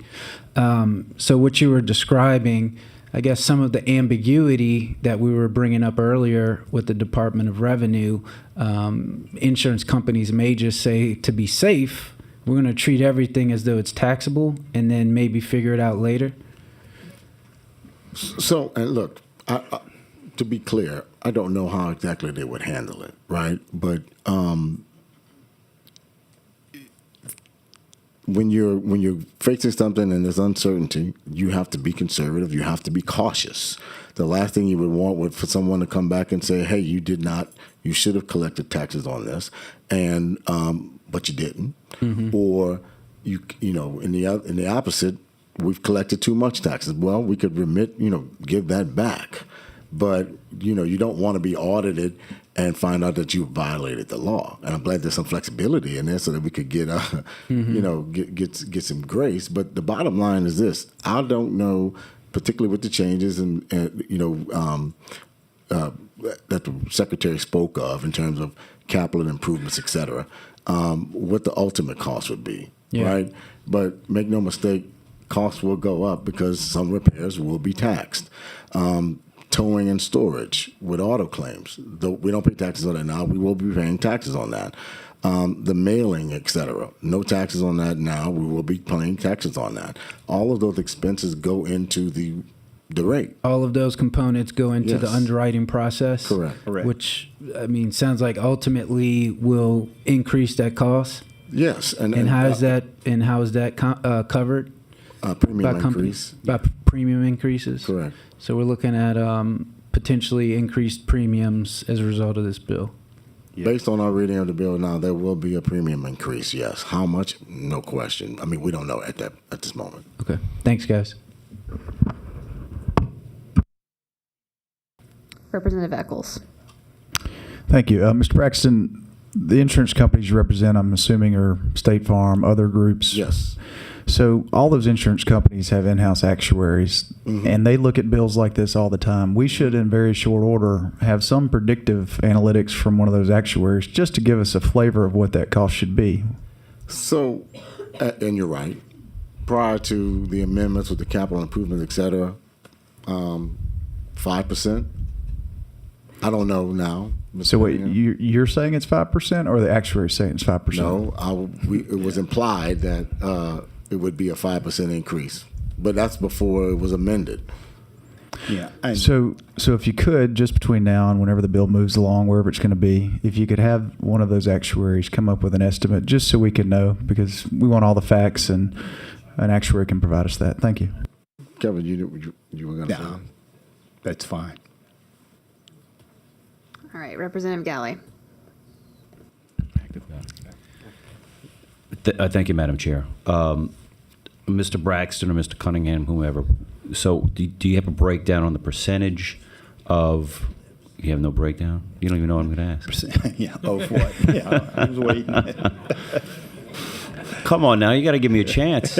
Oh, okay. Finish. Okay, let me finish. Here's what I'm asking. Do you have a breakdown of disaster claims versus the tree falling in the house claims? What do you call those? That's what I was asking Rep. Henry. Yeah. He's in the insurance business. I got you. Do you have a breakdown We can of the provide that percentage? to you. I don't have that with me now, and each company will be different based upon where they actually operate and. But what you type do of have claims that. are. You have the data, right? Yeah, We can get it. Yeah, I think we can get it. Yeah, I was I just just don't saying have I it don't with have it me. I now. guess that's the question. I don't have it with us now. So, But we I could think get that. Yeah, because that would be interesting to see how if we run the risk of rates being increased because all of a sudden we're going to have to start charging labor on some of the claims, which is I understand that's how business works. Right. But what really in real terms, what's the percentage increase? What will it be? So if the majority of your claims are disaster and the lesser percentage is the tree falling in the house or somebody left the water running and the whole floor is what's the breakdown? That I think that would be helpful and interesting to see. And I can tell you this: the number I gave earlier, that for one insurance company that's 5% of the market, the $37 million they paid in labor for. This was ordinary claims, no disaster claims. CAT was taken out of that. CAT was taken out of it. So they on non-CAT claims, they spent $37 million on labor. And then one quick question from Ms. Long. Did you say it was Arkansas, Mississippi, and Texas? Mm-hmm. All right, thank you. Thank you, Madam Chair. All right, thank you. And I do have a quick question, though, because I believe Secretary Nelson testified earlier that Texas does charge sales tax on services. Is that not the case? They do. They do, but they did not expand it recently to a list. And they do have centralized sales tax, so that was the point of saying that. Okay, thank you. All right, the board is clear. We do have two more white cards that our president would like to speak. I believe it's Ronnie Samuel, New Orleans Department of Finance, and Tiffany Delapas, East Baton Rouge Parish. You gonna wave? Okay. She waves, and then I do have three white cards who are present and will provide information if requested, just for the sake of the committee members. Lynette Doyle with the City of New Orleans, Clarence Lyman with the Uniform Local Sales Tax Board, and also Matthew Cooper with the City of New Orleans. So if any members on the committee have questions for those individuals, you can call them up. Good afternoon, Madam Chair. The City of New Orleans would like to provide the local perspective and impact of this proposed legislation. We do have some questions for LDR on the methodology that has been used to come up with the potential earnings, the sales tax projections. What LDR is proposing is an additional $875 million in sales that would result for Orleans Parish $43 million in additional sales tax. Of course, we do have some questions there because we will lose on prescription drugs alone $24 million. We do not see the expansion of sales tax on services to help us to be whole, to recover the $23 million in losses. I have here at the table, Lynette Doyle, who is the Collector of Revenue of the Sales Tax Division for Orleans Parish, as well as Matthew Cooper, who's our Chief Economist, who crafts the numbers for our revenue estimating conferences using these figures, who can help us to understand the impact of the losses. As it relates to digital products, the state is proposing that there will be an additional $54 million in sales. Let me qualify this. The city of New Orleans actually taxes a lot of these services now, and Ms. Doyle can provide some context there. So there will not be the earnings that the state is proposing because Orleans Parish already levies the taxes here. The state used an increased tax rate of 5.1%, including our economic development districts. The sales tax rate for Orleans is 5%, so that did skew the projections slightly. The issue that we have is how do we now create a responsible budget based on a hope of receiving revenue that we have not proven will be at the rate we need it to be. The prescription drug medication is actual dollars in hand that we have. This proposal is estimating money that we don't know if we'll actually realize. Are there any questions yet? No, ma'am. Just finish with your testimony, Okay. and then we can get to questions. Okay, so what we do have to consider administrative costs, such as programming, design, printing costs for the sales tax forms, the changes in rates, the inclusion of businesses, and the socializing of those businesses to the new methodology and the expectation of taxes that are due. We do have ongoing conversations with LDR planned to explain to us exactly the methodology that has been used to determine these things. Right now, the city potentially could lose $37 million in revenue. The expansion of services on lawn care, barbershops, beauty supplies, things like that, will not recover that loss. That's it. Let's finish up with everybody's testimony, and then we'll get to questions. Thank you, Madam Chair. In terms of some of the items, I can get into some of the items that we currently tax. We have had conversations with LDR. Catering was one of those things that was listed as a sale of service. We see it as sale of tangible personal property. So the city of New Orleans already taxes the catering portion as well. In terms of the digital products, we do tax software in accordance with the South Central Bell case, South Central Bell versus the City of New Orleans back in 1994, which allowed us to tax software.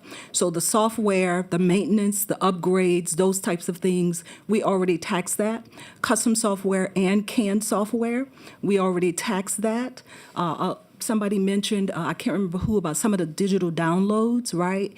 So with that particular case, it allowed us to tax anything in terms of the definition of tangible personal property, anything that can be weighted, measured, felt, seen, or seen by the senses in any way is taxable. So when we talk about the additional revenue for the Netflix, the streaming services, and those types of things, we see that as already taxable, right? We do know that we have the Remote Sellers Commission where some of those people, and it's been mentioned on some of our calls, are reporting that voluntarily. But from our perspective, that's already taxable, because as you download music, you can hear it. As you download streaming services, you can see it.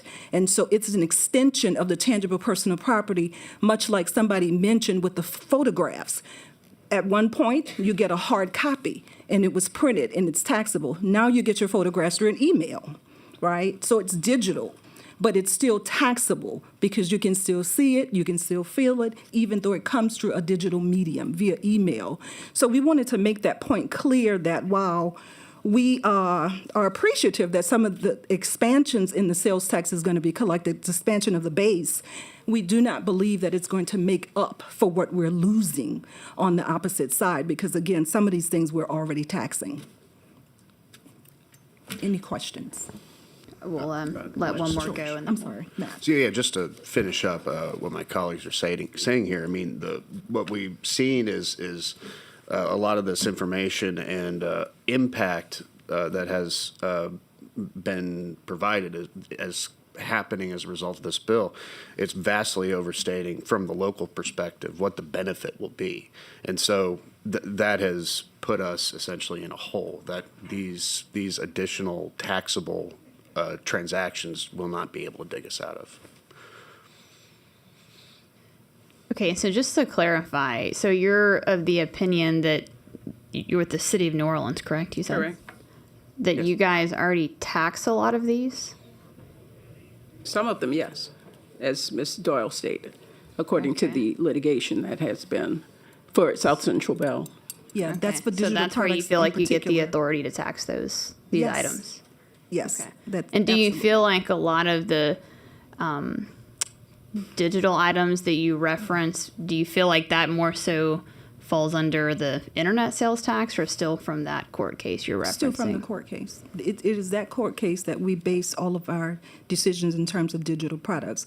And I will add that some of this, if you look up in trials at the state law, some of that is included in there. There were some RIBs back in 2002 and early on that the state clarified what was taxable and was not. They did pass a law saying that custom software was not taxable. The state passed that law, and they gave the locals an option. That was maybe 1995. So we never picked up on that option. So the state at one point also, after the South Central Bell case, was also taxing software. And then they passed a law saying that custom software would not be taxable, and it was phased out. But they left the locals with an option, and we did not move forward with that option. So yes, the South Central Bell case, as it stands, we are basing our ability to tax these things based on the South Central Bell versus the City of New Orleans case. That is correct. Some of the other things that we have are, again, we mentioned catering. Catering services, we don't see that as a non-taxable service. Catering is sales of tangible personal property, food, beverages. So that is taxable, and so we're currently taxing that. It's not a sale of tangible, a sale of service, excuse me. We're also in the extended warranty, somebody mentioned the warranties and the maintenance contracts and the service contracts. Service contracts and maintenance contracts, and this is in state law as well, are considered prepaid repairs. And that's the repairs to tangible personal property. So those things are currently taxed. The original manufacturer's warranty is not taxable. So we do not tax the manufacturer's warranty. But extended warranties, if you use your extended warranty, right, and you take your car to a third party, that is subject to sales tax. That is subject to sales tax. Maintenance agreements, service contracts, those are all considered prepaid repairs and are subject to sales tax at the local level. Okay, Representative Willard. I just wanted to thank y'all for coming and for crunching the numbers on some of this stuff.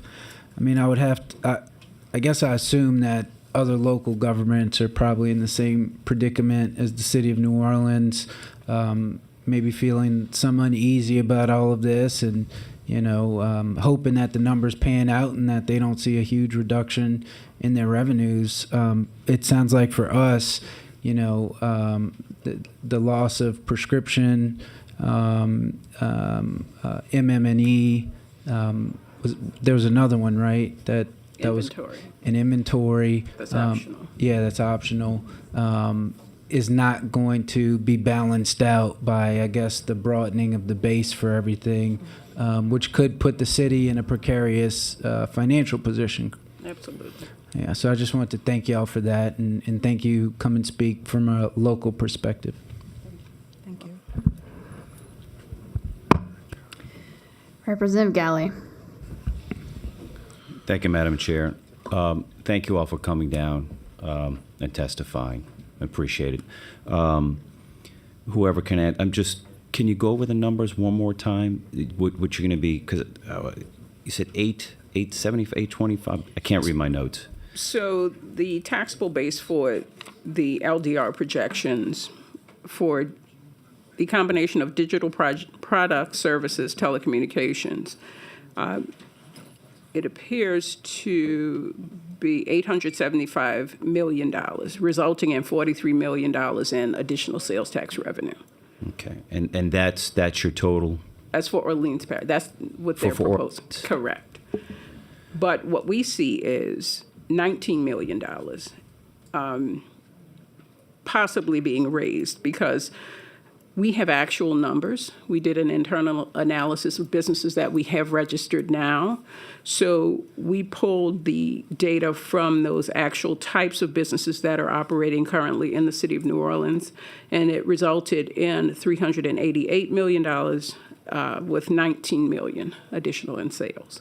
But that does not recover the losses if you exempt prescription medication.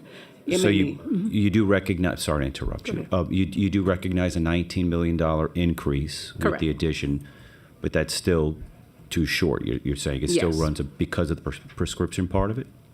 Just prescription drugs is at $24 million. Okay. Have you all Even been, if the other two, I'm sorry to interrupt you, even if MME and inventory tax are optional, we're still in a deficit. have you all been communicating with LDR? Yes, and we actually are meeting with LDR soon Okay. to discuss this. All right. Thank you for that. Okay. Okay, thank you all very much. The board's clear. Appreciate the testimony. Thank you. Okay, we're going to move on to red cards now. We have Jan Moeller from Invest in Louisiana, Renee Amar from LMTA, and then we also have Carrie Jane Murray from the Louisiana Nursery and Landscape Association, who says that she will provide information if requested. So just so the committee knows that if you have any questions.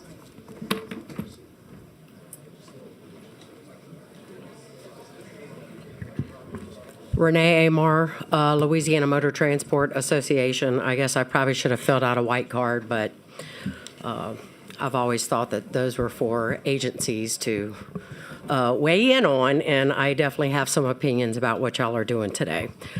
Just a couple of things, just a reminder to y'all. Leah reminded y'all about the fact that we don't have a centralized sales tax collection system, but I'm here to remind y'all about the fact that my members are still experiencing insurance increases, and many of them, that's to the tune of 40 to 50% increases year over year. And so there's probably no amount of taxes that you can cut that's going to make up for the losses that they're experiencing in the insurance world. That was not dealt with earlier this year. Part of the issues have already been highlighted earlier. Representative Mandy Landry brought up both of them. One was the waste services. It was stated at this table that those are not going to be taxed, but I would point you to the language in the bill. Page 13, line 14, it's really confusing. It says that it includes waste services, but then goes on to say, resulting from the operation of residential blah, blah, blah, shall not be taxable. So I would love to get some feedback from the department at this table publicly as to whether my solid waste haulers or my waste haulers are going to have to start collecting sales tax. And then I'd love to understand how that is a luxury. I get tanning beds and interior decorating and other things, but we all need garbage removal, right? Let's not remove garbage for a week and see what kind of luxury we think that is. And the other one that has been highlighted today is the repairs and maintenance. Obviously, we have really big trucks, and I don't think anybody wants us on the road without doing repairs and maintenance to our 18-wheelers. I have a small 8-man trucker out of Lake Charles that is struggling right now. He calls me on almost a daily basis. He is seriously considering moving his business to Texas because of his insurance costs right now. His repairs and maintenance on his trucks in a year's basis is $300,000. So you can do a 8%, 10% calculation of roughly half of that, because probably half of that is going to be parts, and then not talking about the maintenance that they do under warranty.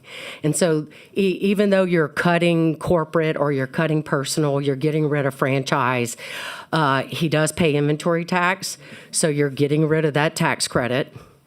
And then he's going to be hit with a repair and maintenance to the tune of, I don't know, 8 or 10%. Then he's going to be hit with a warranty cost. And I just do not know that my small truckers can bear that right now. If we were living in North Carolina or Texas or Mississippi where insurance costs were better, might be a totally different situation I'd be saying today. I do want to thank the department. Secretary Nelson had a call with my board. We obviously covered the whole transportation shipment issue that we had with them. A lot of people don't understand that when a trucker picks up a shipment from the shipper, they don't always deliver it directly to the end user. Sometimes we store those things in tanks, and so there's possibly storage fees, and sometimes we deliver gas to a farm, and sometimes it might be delivered to a person. We might stop over at a warehouse. And so we just had concerns about the transportation language, and we asked for that clarity that y'all adopted earlier today in that amendment. And so we greatly appreciate y'all doing that.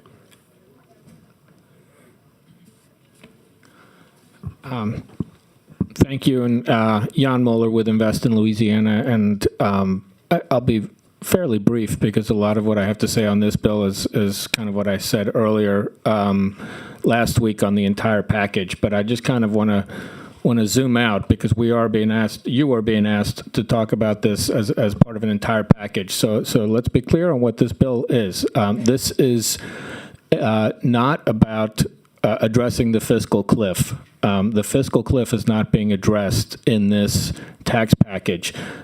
This bill before you is a $502 million a year tax increase on many everyday services that ordinary Louisianans use. And there's a list, obviously, 42 different services that you're voting to tax in this bill, and it's going to raise $502 million. That's not going to be nearly enough to offset the cost of the tax cuts that have passed out of this body earlier. And so when you're doing this as a package, you're really making a choice about who in Louisiana should pay taxes and how much those taxes should be. And you're saying that we should cut taxes on large profitable corporations and their shareholders, and then we should raise taxes on small mom and pop businesses and ordinary citizens who use these services.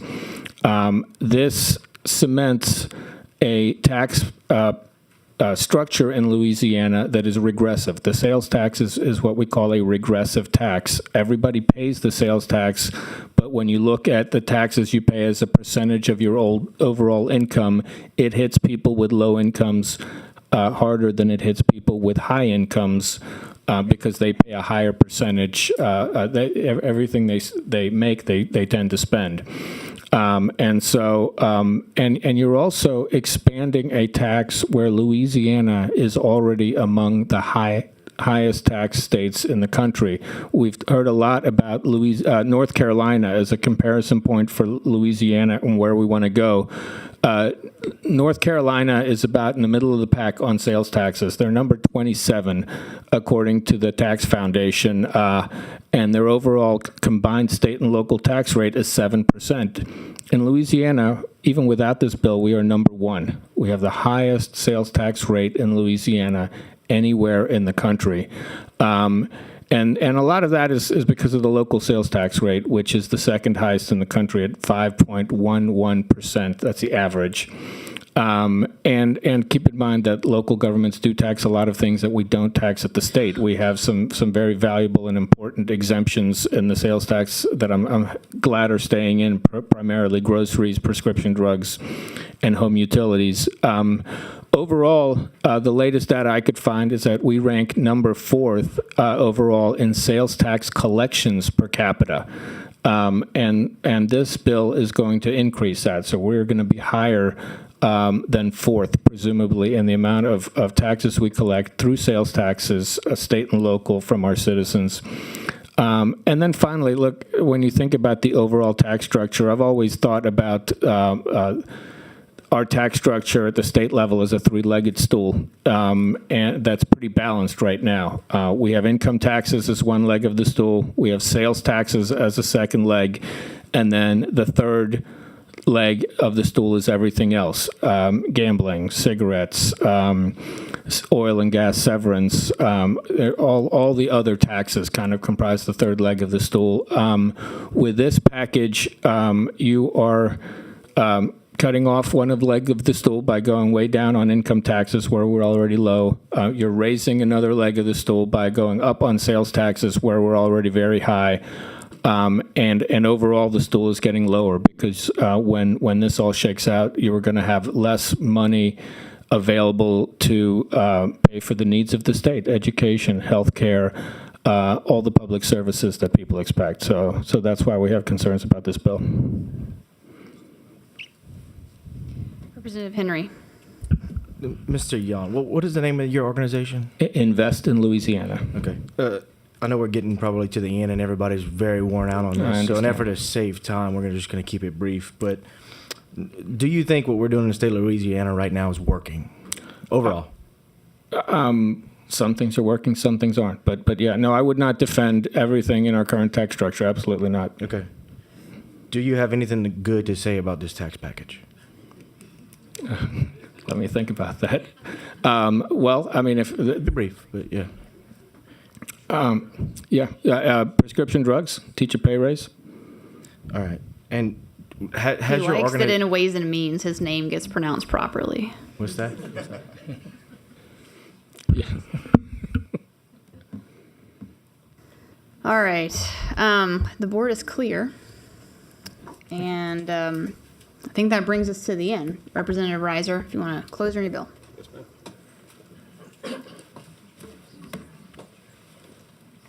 Thank you, Madam Chair. Members, I know it's been lengthy. I'm going to recap where I began.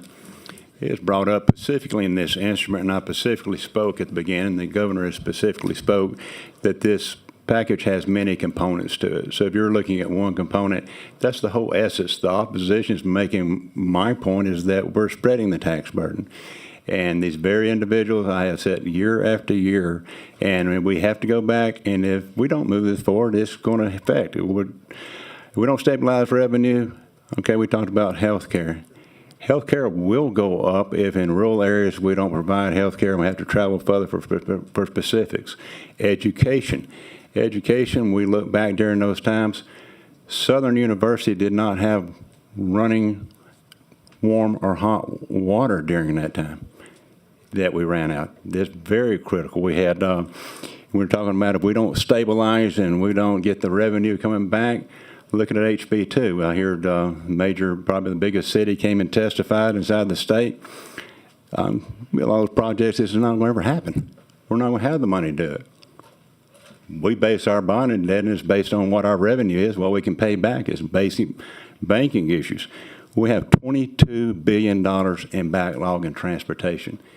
Even given at this, on the basis of stabilizing that, just the compounding interest of inflation, I don't know we'll ever catch up. That's for another session. The governor's going to address transportation and complete, I think, maybe during the regular fiscal session. Members, once again, keep in mind that the governor has proposed this as one of the components, and these components all factor in together to achieve the goal.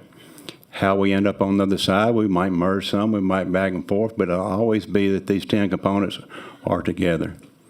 Thank y'all for your time today, and I ask favorable passage. All right. Thank you, Representative Reiser. I will read out all of the cards. So bear with me a little bit here. We do have a blue card from Lance Maxwell with Governor Jeff Landry's office in support. We have a green card from Scott Simon with Americans for Prosperity. We have the red cards and a lot of these people testify, but I'll just go through it again. Carrie Jane Murray with Louisiana Nursery and Landscape Association, Renee Amar with LMTA, Jan Moeller with Invest in Louisiana, Morgan Milling with Louisiana Pest Management Association, and Justin Murray with WM Spray Services. And then we had all of our white cards, Matthew Cooper with the City of New Orleans, Clarence Lyman with the Uniform Local Sales Tax Board, Lynette Doyle with the City of New Orleans, Tiffany Delapace, East Baton Rouge Parish, Ronnie Samuel, New Orleans Department of Finance, Rodney Braxton, Insurance Council of Louisiana, Leah Long, NFIB, Kevin Cunningham, APCIA, Luke Morris, LDR, Richard Nelson, LDR, Brandy Everett, the Department of LDR. Okay, members, I will move House Bill 9 with amendments. Is there any objection? Representative Willard objects. Mr. Wilkinson, please call the roll. Madam Chair Emerson? Yes. Yes. Vice Chair Brass? Yes. Yes. Representative Bamberg? Yes. Yes. Representative Bayham? Yes. Yes. Representative Billings? Yes. Yes. Representative Bryant? Yes. Yes. Representative Eccles? Yes. Yes. Representative Farnham? Yes. Yes. Representative Gallet? Yes. Yes. Representative Chance Henry? Yes. Yes. Representative Lacombe? Representative Mandy Landry? No. No. Representative McMahon? Yes. Yes. Representative Myers? Yes. Yes. Representative Ogeron? Yes. Yes. Representative Selders? Yes. Yes. Representative Wilder? Yes. Yes. Representative Willard? No. No. Representative Young? Yes. Yes. All right, House Bill 9 will be reported with amendments. Thank you, Madam Chair, members. Thank you, Representative Reiser. He had his hand up, so I guess it's going to be House Bill 9 by Representative Reiser.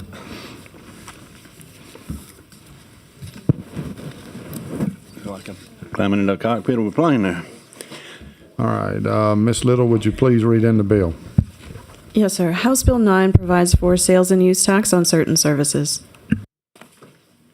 Representative Reiser on the Thank bill. you, Mr. Chairman. Members, House Bill 9 is the bill that's on the services presented on sales tax. Services to be sales tax, there's 42 items that we went through today extensively in committee for about 4 hours. Yep, there we go. That's how long it went today. We can't pay the bill. Mr. Chairman, the notice carrying it stabilizes in year 3 and goes to $500 million. And should be consistent throughout.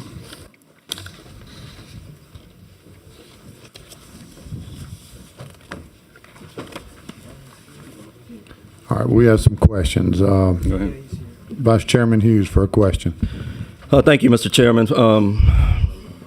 Senator Reiser, first of all, let me thank you for your leadership, and we've known each other for a long time. Long time now, very long. I really appreciate your institutional knowledge, and let me just publicly thank, first of all, the governor for having this important conversation. And though sometimes we have a difference in, opinion on some matters, I really do applaud him for tackling this issue and to his team. Let me, as our chairman always reminds us, the purview of this committee is to focus on the budgetary aspects. Right. I know that Ways and Means focused on the intimate details, so I will avoid that. So focusing on the budget, Senator Reiser, can you tell me the new services? I know some things have already been in statute.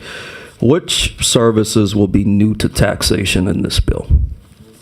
If you turn, if you have the abstract that comes back around, I can go through the enumerated. Is it all the items starting on? If you go to page 17, starting line on 14 and through 17, it starts with storage provided for boats, vessels less than 50 tons. We use the 50 tons because that's in common usage throughout statute language. Autos, club services fees, including but not limited to road and travel. Item number 3, car wash services. Number 4, coin-operated machines, devices, dispense only, music skill and pleasure, installation, repair, maintenance of taxable computer software and related training. You want me to continue all 40 up? No, I got it. So let me just touch on a couple of them because I've heard throughout this debate that these are considered luxury items, and so that's why we want to impose this tax increase on our citizens. Let me ask you a question. Let's start with number 3, so car wash services. Okay. That will be new to taxation? Correct. Okay. Does it start at a certain threshold that a business has to? All of these items are subject to someone that does a greater than 10,000 in the gross in the previous year. Okay. I'm curious how we derived at the revenue figure.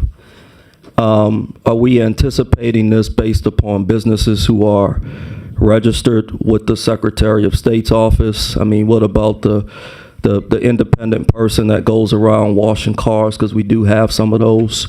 How will they know to impose these taxes, and how will we enforce it? I'll let Luke answer the technical part of it, and then also in discussion today in Ways and Means that you reference to, we're anticipating a 70% that we would collect. I know you're familiar with that you won't be collecting 100%, and that's true on all taxation measures. Mm-hmm. So that number that we'd have, and Representative LaFleur is very familiar with that. So, Okay. But that number was relevant in discussion today too. Okay. Luke Morris, Assistant Secretary for the department. So with the car wash services, that would be subject to taxation going forward. What was your question, Rep. Hughes? I'm sorry. How would we enforce it? So the person of one who may not be registered with the Secretary of State's office, how, because we're counting on this revenue to stabilize our budget. So I want to understand these independent operators, how will they know to impose these taxes, and what's the enforcement to ensure that we're getting this revenue? Sure. So the department has already kind of taken on some of the implementation of these expected pieces of legislation. So when it comes to these newly taxable services, we've gone through our system, the Secretary of State, and other available data to find what companies that exist out there right now that will have brand new filing requirements, or those that already sell tangible personal property that would just have an additional tax to collect on the associated services. But we've already started all of the preparatory work to reach out to these folks. There is an effective date of February 1 of next year. Not all the time in the world, but enough time to get this implemented, put folks on notice that they are now dealers under our law and need to collect and remit. Okay. I will just say from my perspective, as I don't know if you are aware of the demographics in my district, but I represent a lot of retired residents, many of whom served as educators or state workers. They didn't make a lot of money when they were employed, and they are most certainly not making a lot of money retired. And those particular retired citizens, they have no tax liability right now. The 70-year-old retiree, the 80-year-old retiree who has rheumatoid arthritis or other conditions, getting their car washed, I hardly consider that a luxury service. Let me move on to number 4, coin-operated machines. Is that like a laundry mat, or what are those devices? So anything that is run off of putting quarters in it. So everything from games to drink machines, snack machines, laundromat machines, anything that runs off of quarters, yes. So the grocery store worker who may live in a home that they're renting that does not have washer and dryer hookups, or maybe perhaps they can't afford a washer and dryer, now they're going to be taxed on doing their laundry? Is that correct? You've been over $10,000, correct. Okay. Let me move on to landscaping. Again, those independent people of one who currently do landscaping, how will they be informed that that this is now law? I don't think there's CLEs for landscaping individuals, so how will they know? So that would be part of the department's outreach process. There are plenty of other states as examples that do not have our $10,000 minimum exception. That was kind of a practice that we picked up from, seeing what other states had experienced with this. So until that person reaches that $10,000 threshold, they don't have to collect any sales tax on the transaction.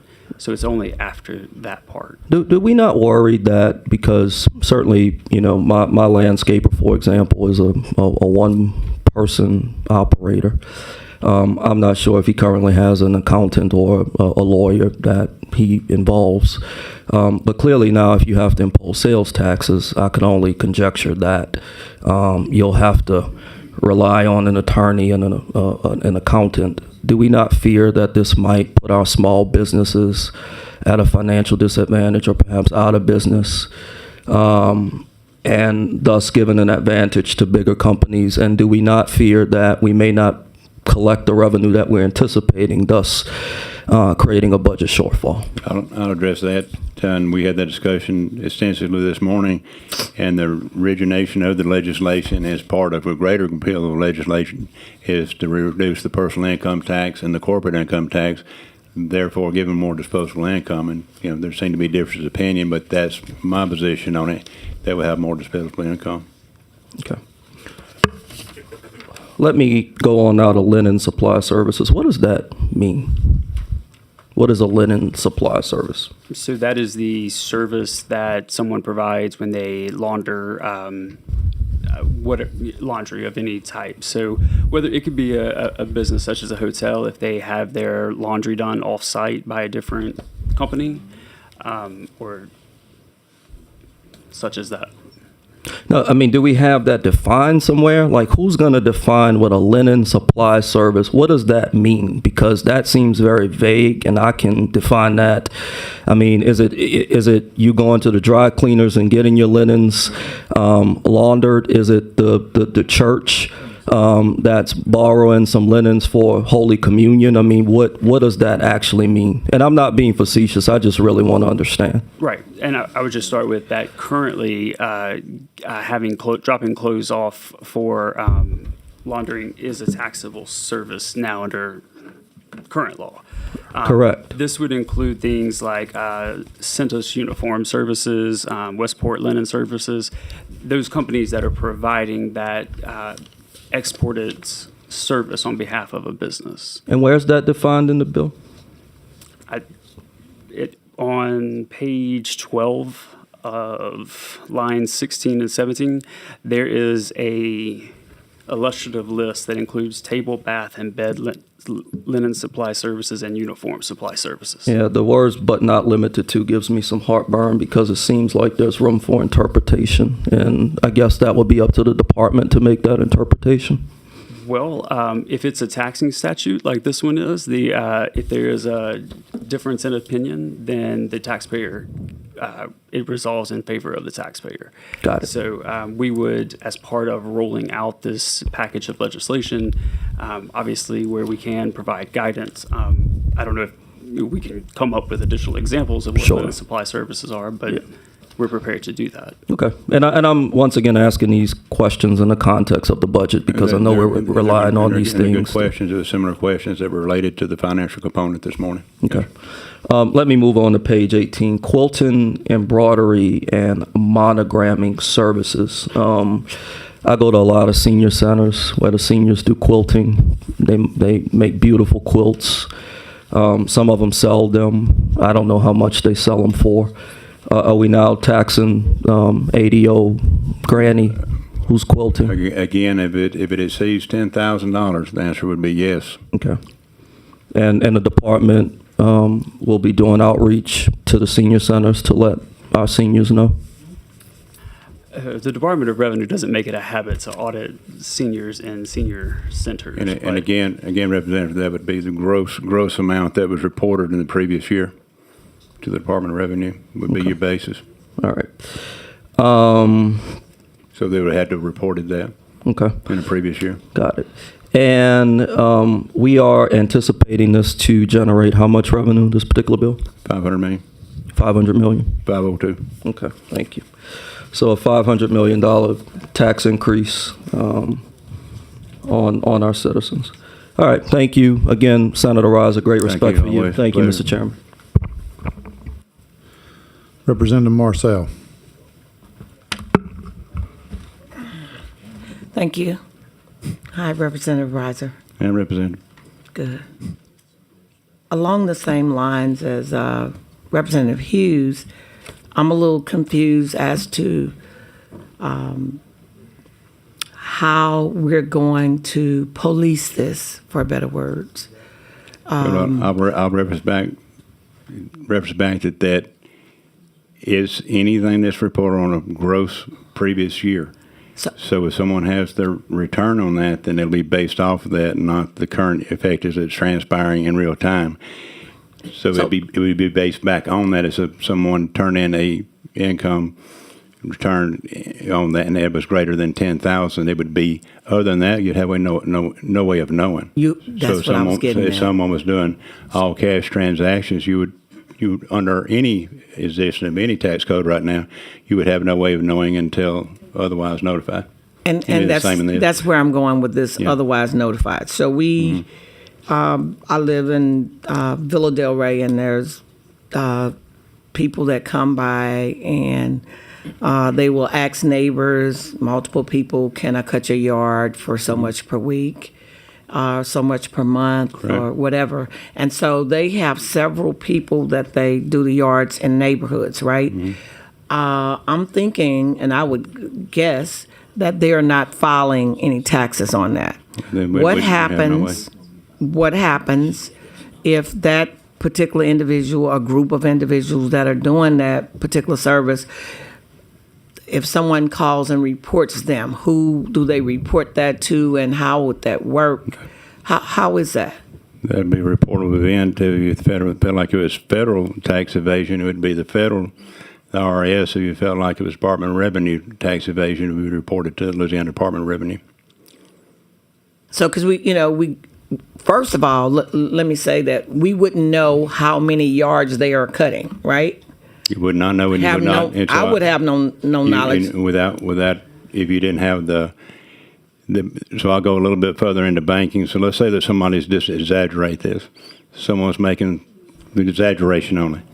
And this is the way that money laundering or someone that's drugs related is. So it's a similar deal. How does someone find out if you're living way beyond your means?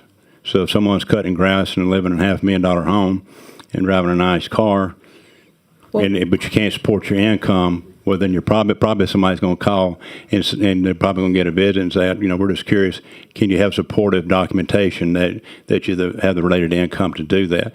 And that would be, now you scale that way back. I use the exaggeration to do that, but you scale it way back now. Well, it's not really an an exaggeration. We just had something like that recently happen in Baton Rouge. No, that quite often. Now, in reality, on the other end, as far as those that are Somebody working for the state and living in on drug dealers and $600,000. others that come out, no, that's FDIC has a little. They go over that very commonly. They look at whether or not you can afford what you're owning or driving.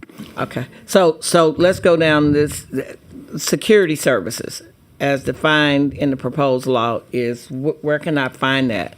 Because what I found is a lot of people who offer security services may offer it to a party for maybe a 16-year-old birthday, but they go around with these little cards. I'm not sure if y'all familiar with what I'm talking about. So people who have a small business, they'll say, I do security service, but they're not registered anywhere, or they may do it for a club. So are the club owners to give them 1099s?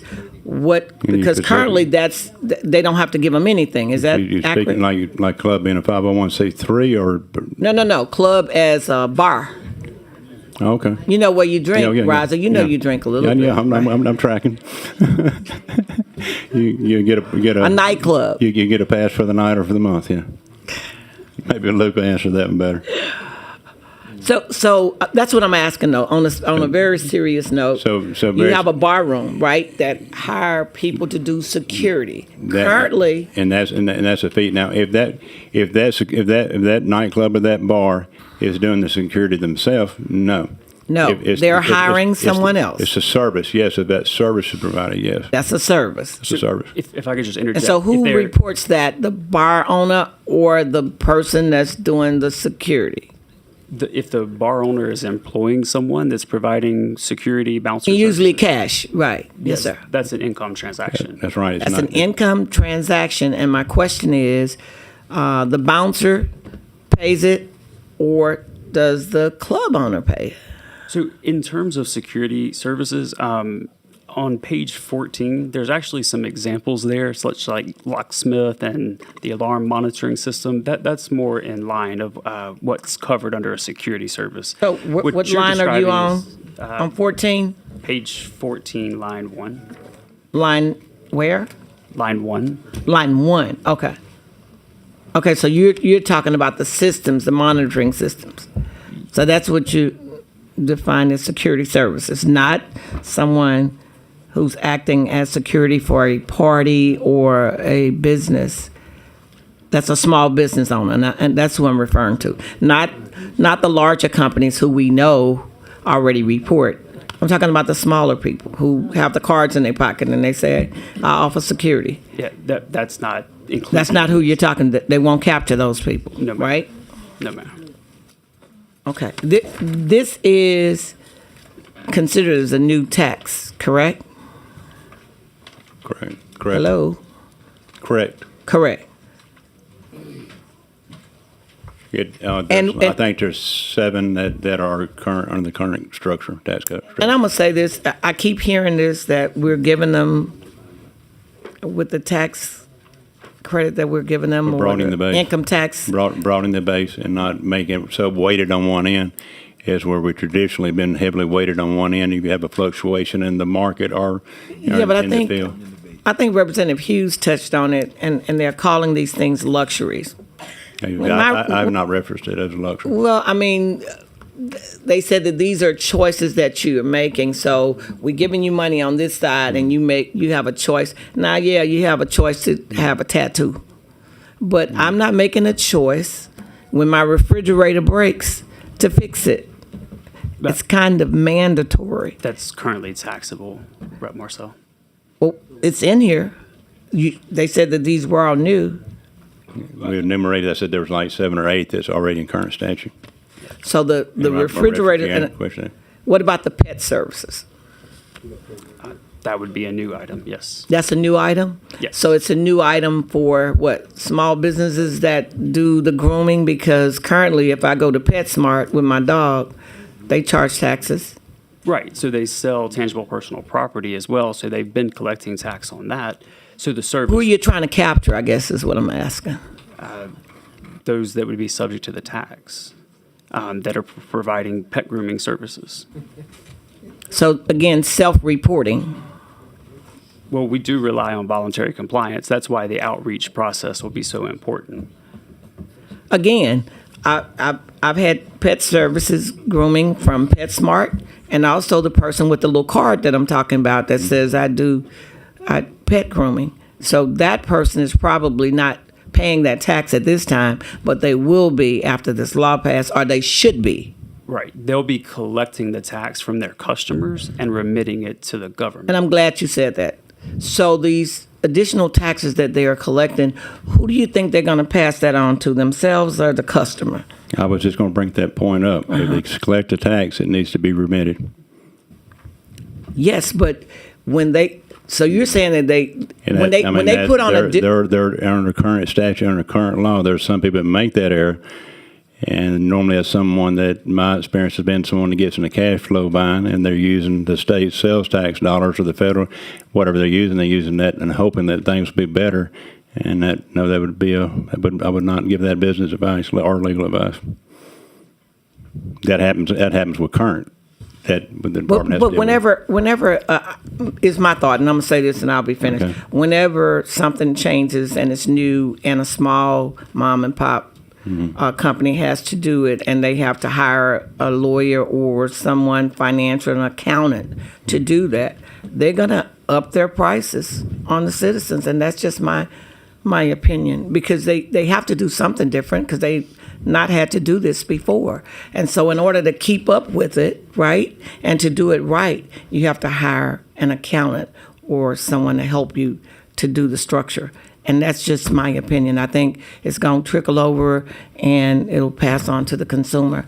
Thank you very much. Thank you, Representative Rising. I still like you. You know I do. Same thing, mutual. Okay, members, there's 11 buttons pushed. And I'm going to remind you, we are here Germane for to the the note. fiscal note. I am not here to debate the bill again. The Ways and Means is already debated. If you want to debate the bill, you debate it on the floor. So I would appreciate if we could keep the conversation to the fiscal note. It's one page. It defines and demonstrates that there are agency self-generated expenditures, gives an explanation of that. It also defines the revenue explanation. I would ask that we keep the conversation to the expenditures or the revenue explanation. I do understand the sensitivity and appreciate that everyone has their districts to represent, but in light of that, we need to keep the focus on the fiscal note of the bill. I waited till you got through, Representative Marcel. You got to pass. All right, Representative Baralt. Thank you, Mr. Chairman. I have a quick appropriations question. In talking with the sales tax collectors back in my parish, they tell me that there is some software that is really good statewide to help businesses as we're transitioning in. We're talking about how compliance with all the new people who will be collecting and remitting, that there's really good, inexpensive software that could be used statewide. My question really for LDR, has there been any conversation about us appropriating money, using state money to be able to provide that so that it's not an additional cost, but this is something we could provide? I'm glad you asked that question. So currently, LDR provides several different methods to file returns and to pay that tax without any kind of fees.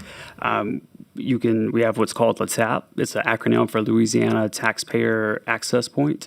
You can set up an account there and manage all of your sales tax account, your income tax accounts, file your returns on time, remit that tax on time, and you never have to hire an accountant or an attorney. Perfect. No need for more money. I love it. At the appropriate time, I'd like to move favorable, Mr. Chairman. Thank you. Representative Bagley for a question. Thank you, Mr. Chairman. Actually, I have two. I was going to ask how much. You said a minute ago, 500 million, I think. 502, 502. What happens if this fails? If this piece of legislation fails? I'm assuming that this is going to be an amendment, correct or not? Is it going to be on the ballot? No. Right. No, this is a clean bill, requires 2/3 vote. In our vote. Correct, in both chambers. Right. And so again, and then 2/3 on concurrence. But now we'll go to the people at some point, correct? No, that's the Constitution, not this. This is not tied to that. Okay. Well, that's answered my question. Thank you, Mr. Chairman.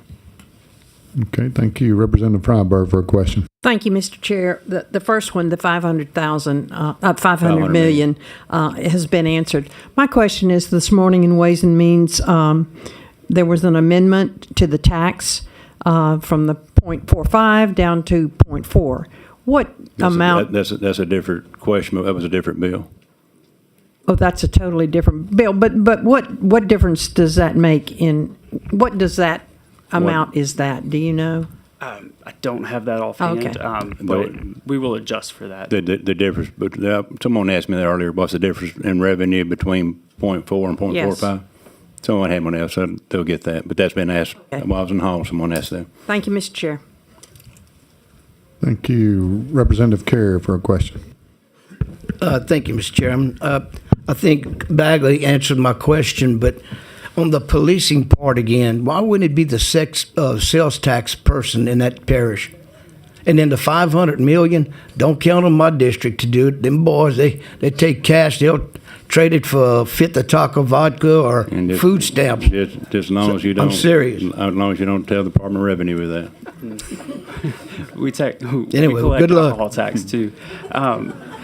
So to the enforcement question, like I said, we hope to be able to administer this as voluntarily as possible, where we have folks using our technology to be able to register and remit.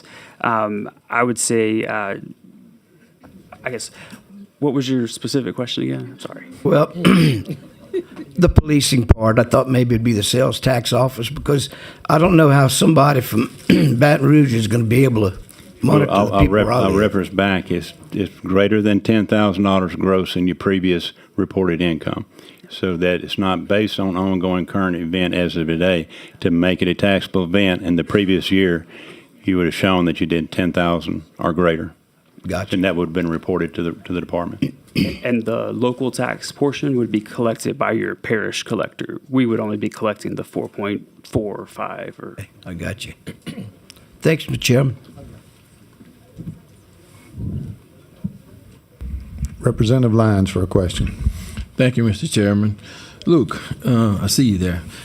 So the numbers that we have here is as Representative Reiser is saying, is $502 million. But looking at the fiscal note, where we talk about compliance levels are likely resulting in lower actual collections, particularly in the early stages of the base expansion. So just a gradual piece of this thing, how much would you expect?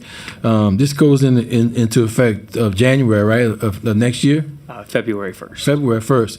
So what's the expectation of the very first year in 25 for collections on this? So for fiscal year, this current fiscal year, 24-25, would be Yes. about $135 million for those 5 months remaining.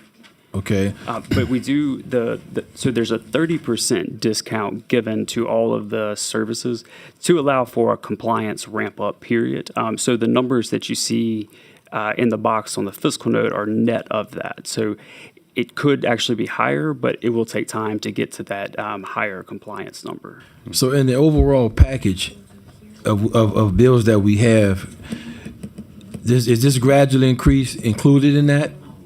Are you just talking the $502 million at a certain point? The note, and in almost all notes, you'll see that on the first year of enactment, that you'll see that it'll show you 5 year, and then it'll show you 5 year total on it.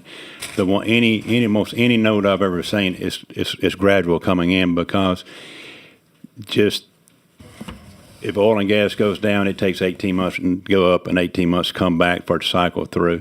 So it's just a matter of the money coming in, your cash flow. No business, no other than if you were starting a new business selling widgets, then you'd analyze and you looked at a business performance of doing $50,000 a year. You wouldn't start off with $50,000. You'd have a cumulative total. At the end of the year, you added up to that. So it's no different inside this note. So as the years goes through, you're making approximately $8,000 a year, maybe month, and it's the same thing with the note. And then it ends up to where that now you have a performance schedule that you're looking at that you can budget off of. And so that's what we are here. So that like when we have a revenue estimating, we've got to give a realistic and the discount of the 30% that we're budgeting on actual dollars that we're looking at. Okay. It's just that it comes to come into a steady cash flow component.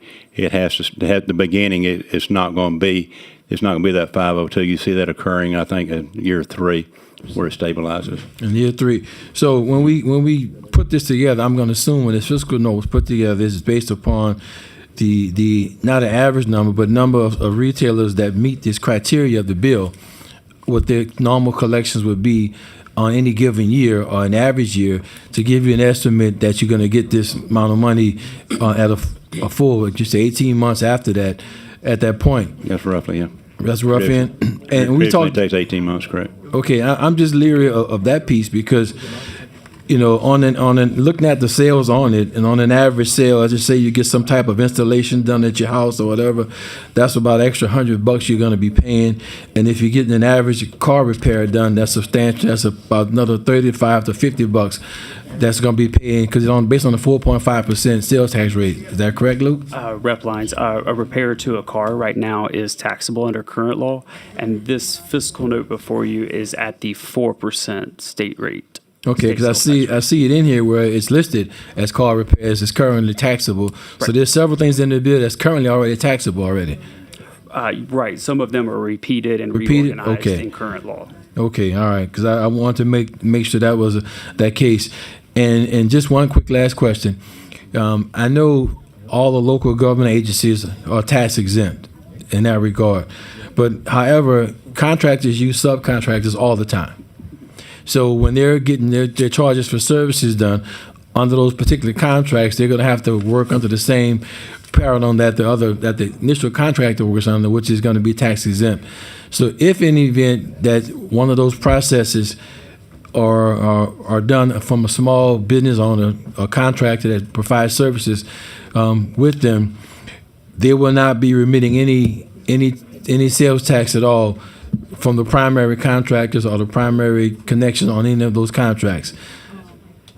That is correct. So if the ultimate person there is a state or government entity, they're able to transfer, if you will, their tax exempt status to that contractor and to whatever subs there may be for that particular project. We have a form for that now. It's a designation of agency type approach. Okay. The taxable event occurs on the definition of who they're excluded. So at the point of service, since they're excluded from the tax, it would not be a tax charge, is what translated. Okay, and the last question that I have, do we currently know of all of these particular vendors here that work, any number of vendors that provide services or pay taxes under that regard in the state, how many of them actually use electronic or any type of electronic services, for example, credit cards or what have you?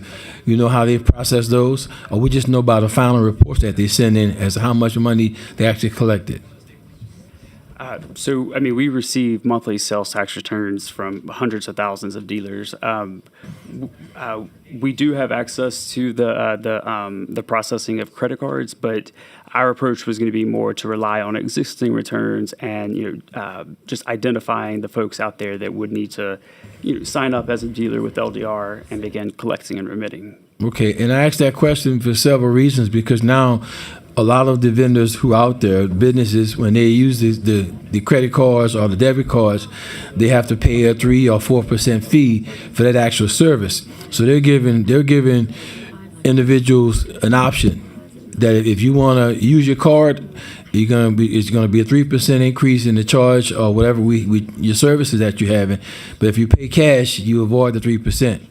So there's nothing to stop those individuals from saying, okay, other than you paying the 3% and the 4% increase that we have to remit to you for you, then you can pay cash and what have you. So that paradigm as it is, has ever been considered as something that could happen in the compliance piece?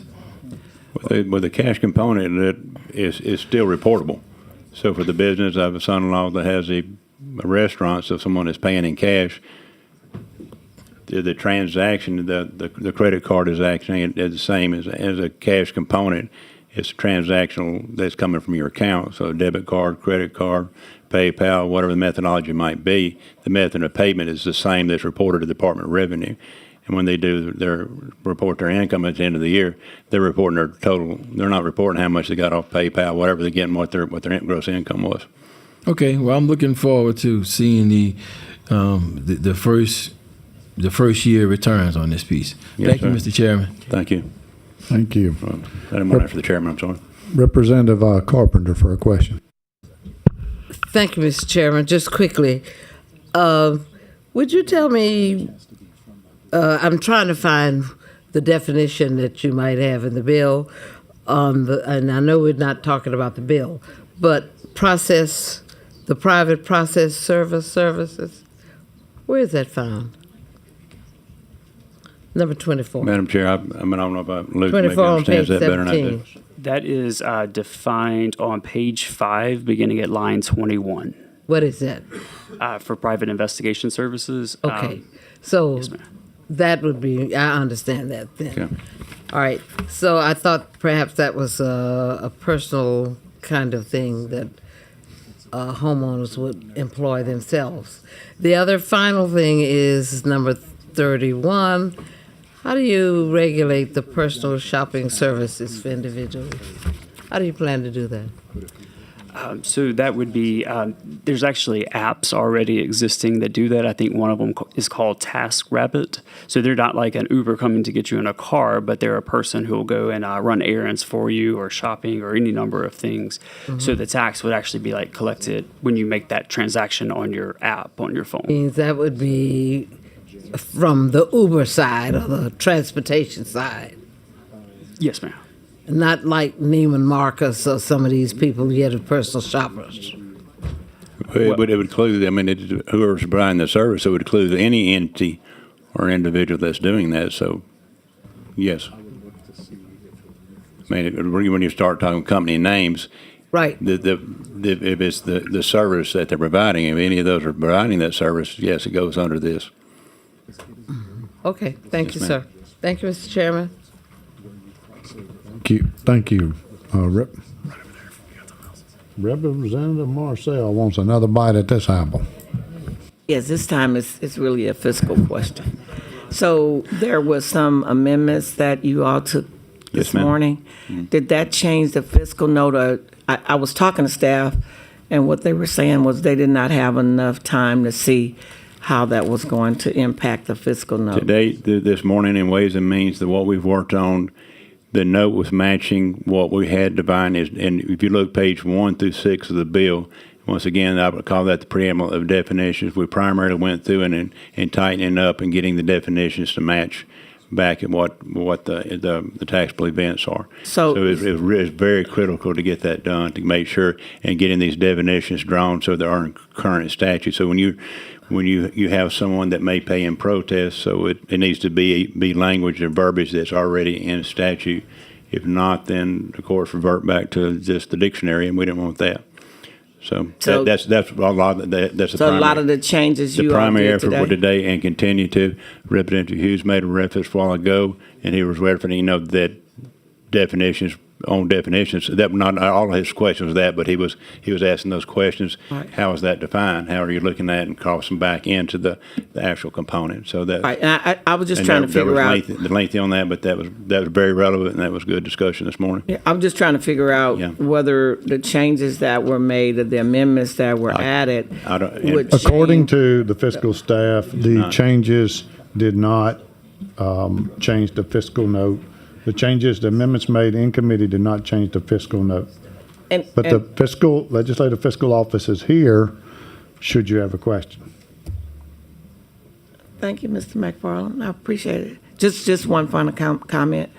Was a part of that change about whether or not, if there's a hurricane, whether or not those repairs were done to the entire house or just a smaller portion of the house? I thought I heard that. We had that discussion this morning, Luke. You remember? Was that today? Yes, ma'am. That was a discussion about the committee this morning, yes. It didn't change anything.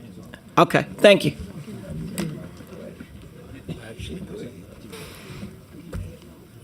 Okay, no further questions. I have some cards here to read in. Designee of elected official card for Governor Jeff Landry is Lance Maxwell, who's present in support but not wishing to speak. Informational purposes, present only. Willing to provide information is Ronnie Samuel with New Orleans Finance Department, Matthew Cooper with the City of New Orleans, Lynette Doyle with the City of New Orleans, and Clarence Lyman with the Louisiana Uniform Local Sales Tax Board. Would you like to close on your bill? Wait. All right, Representative Baralt has made a motion to report House Bill 9 favorable with objection. Madam Secretary, would you, Chairman McFarland? yes. Yes. Representative Adams? Yes. Representative Amade? No. Representative Bagley? Yes. Representative Baralt? Yes. Representative Butler? Yes. Representative Carpenter? No. No. Representative Carrier? Yes. Representative Coates? Yes. Representative DeWitt?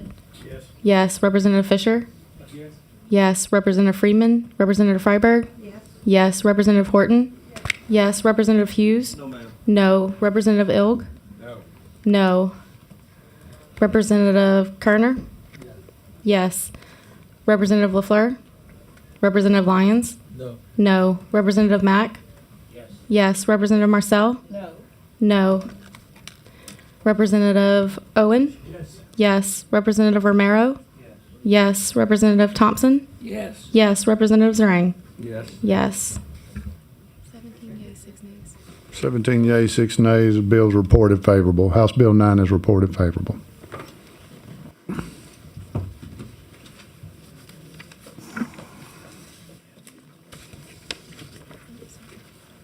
Okay.